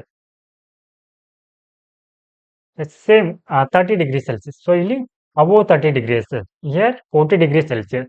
ಸೊ ಇಲ್ಲಿಯೂ ಕೂಡ ಏನಿದೆ ಅಂತಂದ್ರೆ 6 ಡಿಗ್ರಿ ಸೆಲ್ಸಿಯಸ್ ಏರಿಕೆ ಆಗತ್ತೆ, ಹಾಗೇನೆ ಇಲ್ಲಿ 7 ಡಿಗ್ರಿ ಸೆಲ್ಸಿಯಸ್ ಏರಿಕೆ ಆಗತ್ತೆ. ಸೊ ಇಲ್ಲಿ ಪ್ರದೇಶದಿಂದ ಪ್ರದೇಶಕ್ಕೆ ಏನಿರುತ್ತೆ ಅಂದ್ರೆ ಅದು ವ್ಯತ್ಯಾಸವಾಗತ್ತೆ.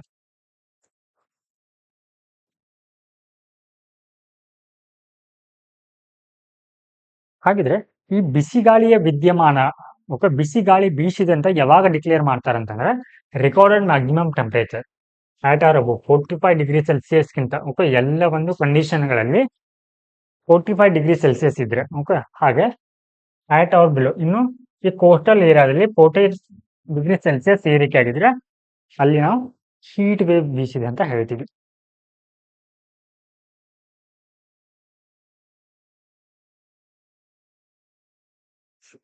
ಹಾಗಿದ್ರೆ ಈ IMD ಅವರು ಹೀಟ್ ವೇವ್ ಜೊತೆಗೆ ಮತ್ತೊಂದಿಷ್ಟು ವಿದ್ಯಮಾನಗಳನ್ನ ಘೋಷಣೆ ಮಾಡುತ್ತೆ. ಯಾವ್ದಂದ್ರೆ ವಾರ್ಮ್ ಹೈಟ್ ಅಂತ ಬರುತ್ತೆ, ಹಾಗೆ ಮರೈನ್ ಹೀಟ್ ವೇವ್ಸ್ ಅಂತ ಘೋಷಣೆ ಮಾಡುತ್ತೆ, ಹಾಗೆ ಹಾಟ್ ಅಂಡ್ ಹ್ಯೂಮಿಡ್ ವೆದರ್ ಅಂತ ಕೂಡ ಏನ್ ಮಾಡುತ್ತೆ ಇದು ಡಿಪೆಂಡ್ ಅಪಾನ್ ಟೆಂಪರೇಚರ್ ಮೇಲೆ ಏನ್ ಮಾಡುತ್ತೆ ಇದು ಸೊ ಇವುಗಳನ್ನ ಘೋಷಣೆ ಮಾಡುತ್ತೆ. ಈ ಹೀಟ್ ವೇವ್ಗಳಿಂದ ಯಾವೆಲ್ಲ ರೀತಿಯ ಒಂದು ಪರಿಣಾಮಗಳು ಉಂಟಾಗತ್ತೆ ಅಂದ್ರೆ ಸೊ ಇಲ್ಲಿ ಮುಖ್ಯವಾಗಿ ಮಾನವನ ಆರೋಗ್ಯದ ಮೇಲೆ ಓಕೆ. ಸೊ ಇಲ್ಲಿ ಹೀಟ್ ಎಕ್ಸಾಷನ್ ಏನಾಗುತ್ತೆ, ಇಲ್ಲಿ ಸನ್ ಸ್ಟ್ರೋಕ್ ಅಂತ ಕರಿತೀವಿ ಓಕೆ, ಬಿಸಿಲಾಗತ್ತ ಅಂತ ಕರಿತೀವಿ. ಸೊ ಅದರಿಂದ ಏನಾಗುತ್ತೆ ಇಲ್ಲಿ ಡಿಹೈಡ್ರೇಷನ್ ಆಗಿ ಕೆಲವೊಂದು ಬಾರಿ ಕೋಮಾಗೆ ಹೋಗುವಂತ ಚಾನ್ಸಸ್ ಕೂಡ ಇರುತ್ತೆ. ಹಾಗೆ ಪರಿಸರದ ಮೇಲೆ ನೋಡಿದ್ರೆ ಸೊ ಇಲ್ಲಿ ಇನ್ಕ್ರೀಸ್ ಓಕೆ ಎನರ್ಜಿ ಡಿಮ್ಯಾಂಡ್ ಜಾಸ್ತಿ ಆಗುತ್ತೆ.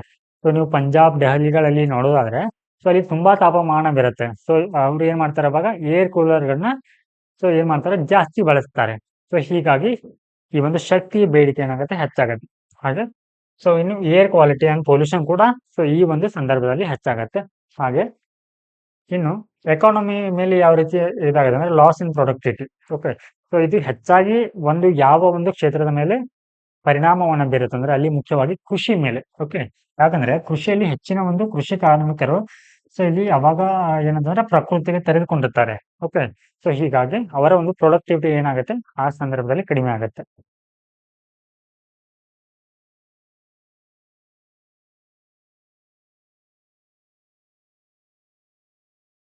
ಸೊ ಇಲ್ಲಿ ಹೀಟ್ ವೇವ್ ಅನ್ನ ಓಕೆ ನಿಯಂತ್ರಿಸಲಿಕ್ಕೆ ಸರ್ಕಾರ ಯಾವೆಲ್ಲ ಕ್ರಮಗಳನ್ನ ಕೈಗೊಂಡಿದೆ ಅಂತಂದ್ರೆ national guidelines on heat wave management.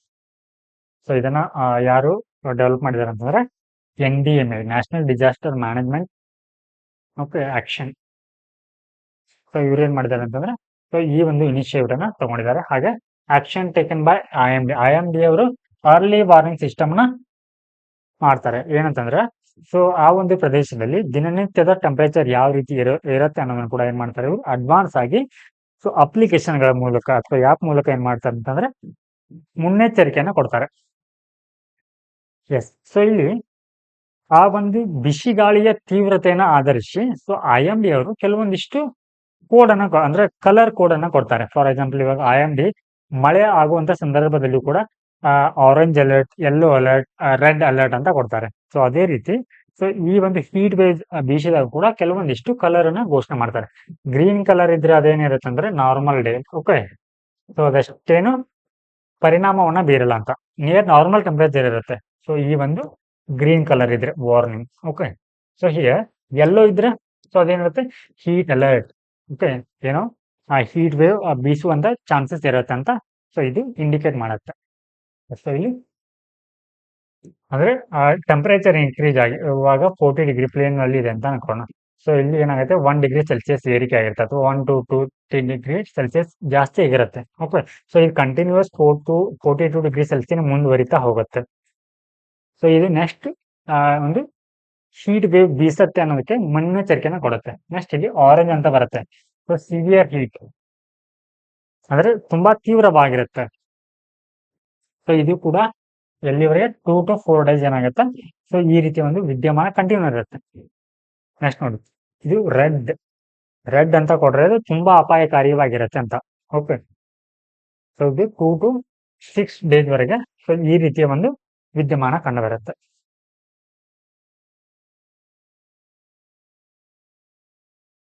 So ಈ ರೀತಿಯ ಒಂದು ಹೀಟ್ ವೇವ್ ಅನ್ನ ಓಕೆ ಉಪಶಮನಗೊಳಿಸಲಿಕ್ಕೆ ಅಥವಾ ಮಿಟಿಗೇಷನ್ ಮಾಡಲಿಕ್ಕೆ ವೇ ಫಾರ್ವರ್ಡ್ ನಲ್ಲಿ ನಾವೇನು ಬರಿಬಹುದು ಅಂತಂದ್ರೆ ಇಲ್ಲಿ ಪ್ರೊವೈಡಿಂಗ್ ಕೂಲ್ ಶೆಲ್ಟರ್ಸ್ ಅಂತ ಬರುತ್ತೆ. ಓಕೆ, ಸೊ ಯಾವ ರೀತಿ ಅಂತಂದ್ರೆ ಇಲ್ಲಿ ಈ ಸೈಕ್ಲೋನ್ ಅಥವಾ ಚಂಡಮಾರುತ ಅಥವಾ ಒಂದು ವಿಪತ್ತು ಆದಂತಹ ಸಂದರ್ಭದಲ್ಲಿ ಸಂತ್ರಸ್ತರಿಗೆ ಏನ್ ಮಾಡ್ತಾರೆ ಅಂತಂದ್ರೆ ಅಲ್ಲಿ ಆಶ್ರಯ ತಾಣಗಳನ್ನ ಏನ್ ಮಾಡ್ತಾರೆ, ರಚನೆ ಮಾಡ್ತಾರೆ. ಅದೇ ರೀತಿ ಈ ಒಂದು ಹೀಟ್ ವೇವ್ ಪ್ರದೇಶಗಳಲ್ಲಿ ಅಥವಾ ತುಂಬಾ ಹೀಟ್ ಅಫೆಕ್ಟೆಡ್ ಝೋನ್ಗಳಲ್ಲಿ ಏನ್ ಮಾಡ್ಬೇಕಂತಂದ್ರೆ ಅವರಿಗೆ ಓಕೆ ತಂಪಾಗಲಿಕ್ಕೆ ಏನ್ ಮಾಡೋದಂತ ಅಂತಹ ವ್ಯವಸ್ಥೆಗಳನ್ನ ಅಂದ್ರೆ ಕೂಲಿಂಗ್ ಸೆಂಟರ್ಸ್ಗಳನ್ನ ಏನ್ ಮಾಡೋದು, ಇಲ್ಲಿ ಪಬ್ಲಿಕ್ ಕೂಲಿಂಗ್ ಸೆಂಟರ್ಗಳನ್ನ ಸ್ಥಾಪನೆ ಮಾಡುವಂಥದ್ದು. ಕೆಲವೊಂದು ದೇಶಗಳಲ್ಲಿ ಈ ರೀತಿಯ ಒಂದು ವ್ಯವಸ್ಥೆ ಇದೆ. ಎಲ್ಲಿಂತಂದ್ರೆ ಬಾರ್ಸಿಲೋನಾ ಆಗಿರ್ಬೋದು, ಪ್ಯಾರಿಸ್ ಆಗಿರ್ಬೋದು, ರೋಟಾರ್ ಡ್ಯಾಮ್ಗಳಲ್ಲಿ ಸೊ ಈ ರೀತಿಯ ಒಂದು ಪಬ್ಲಿಕ್ ಕೂಲಿಂಗ್ ಸಿಸ್ಟಮ್ ಇದೆ. ಸೊ ಅದನ್ನು ಕೂಡ ಭಾರತದಲ್ಲಿ ಅಳವಡಿಸಿಕೊಳ್ಬಹುದು. ಹಾಗೆ ಯುಟಿಲೈಸಿಂಗ್ ಇಂಡಿಜಿನಿಯಸ್ ನಾಲೆಜ್. ಸೊ ಇಲ್ಲಿ ಹೀಟ್ ವೇವ್ ಇಂದ ರಕ್ಷಣೆ ಮಾಡ್ಲಿಕ್ಕೆ ಕೆಲವೊಂದಿಷ್ಟು ಸ್ಥಳೀಯ ಜ್ಞಾನಗಳಿರುತ್ತೆ, ಅದನ್ನು ಕೂಡ ಯುಟಿಲೈಸ್ ಮಾಡ್ಕೊಳ್ಳೋದು. Capacity building for health care professionals at the local level to recognise and respond to heat related illness. So ಇಲ್ಲಿ ಸ್ಥಳೀಯ ಒಂದು ಆರೋಗ್ಯಾಧಿಕಾರಿಗಳು ಕೂಡ ಇದಕ್ಕೆ ಏನ್ ಮಾಡ್ಬೋದು ಅಂತಂದ್ರೆ ಆ ಅಗತ್ಯ ಸಂದರ್ಭದಲ್ಲಿ ಪ್ರತಿಕ್ರಿಯೆಯನ್ನ ನೀಡುವಂಥದ್ದು. ಸೊ ಇದನ್ನ ನಾವು ವೇ ಫಾರ್ವರ್ಡ್ ನಲ್ಲಿ ಹೇಳ್ಬೋದು. ಹಾಗೆ ಸೊ ಇದಿಷ್ಟು ಎನ್ವಿರಾನ್ಮೆಂಟ್ ಒಂದು ಮೇ ತಿಂಗಳಲ್ಲಿ ಬಂದಿರುವಂತ ಎನ್ವಿರಾನ್ಮೆಂಟ್ ರಿಲೇಟೆಡ್ ಟಾಪಿಕ್ಸ್ ಆಗಿತ್ತು. ಸೊ ನಾಳೆ ಕ್ಲಾಸ್ ನಲ್ಲಿ ಕೂಡ ಸೊ ಇದರ ನೆಕ್ಸ್ಟ್ ಪಾರ್ಟ್ ಕೂಡ ಇರುತ್ತೆ. ಸೊ ಇದ್ರ ಮೇಲೆ ಇನ್ನೂ ಕೆಲವೊಂದು ಟಾಪಿಕ್ಸ್ ಇದೆ. ಸೊ ಅದನ್ನ ಮುಂದಿನ ಒಂದು ಸೆಷನ್ ಅಲ್ಲಿ ಡಿಸ್ಕಸ್ ಮಾಡೋಣ. ಈ ಕ್ಲಾಸಿನ ಕುರಿತು ನಿಮ್ಗೆ ಏನಾದ್ರು ಓಕೆ ಸೊ ಒಪಿನಿಯನ್ ಇದ್ರೆ ಓಕೆ ಅದನ್ನ ನೀವು ಕಾಮೆಂಟ್ ನಲ್ಲಿ ತಿಳಿಸಿ. ನಿಮಗೆ ಮತ್ತೆ ಯಾವ ರೀತಿ ನಿಮ್ಗೆ ಬೇಕಾಗತ್ತೆ ಮಾಹಿತಿ ಅನ್ನೋದನ್ನು ಕೂಡ ಸೊ ನೀವು ಕಾಮೆಂಟ್ ನಲ್ಲಿ ತಿಳಿಸಿ. ಅದರ ಕುರಿತು ನಾವು ಇನ್ನಷ್ಟು ಪ್ರಯತ್ನ ಮಾಡ್ತೀವಿ. ಸೊ ಅಲ್ಲಿವರೆಗೂ ಎಲ್ರಿಗೂ ನಮಸ್ಕಾರ.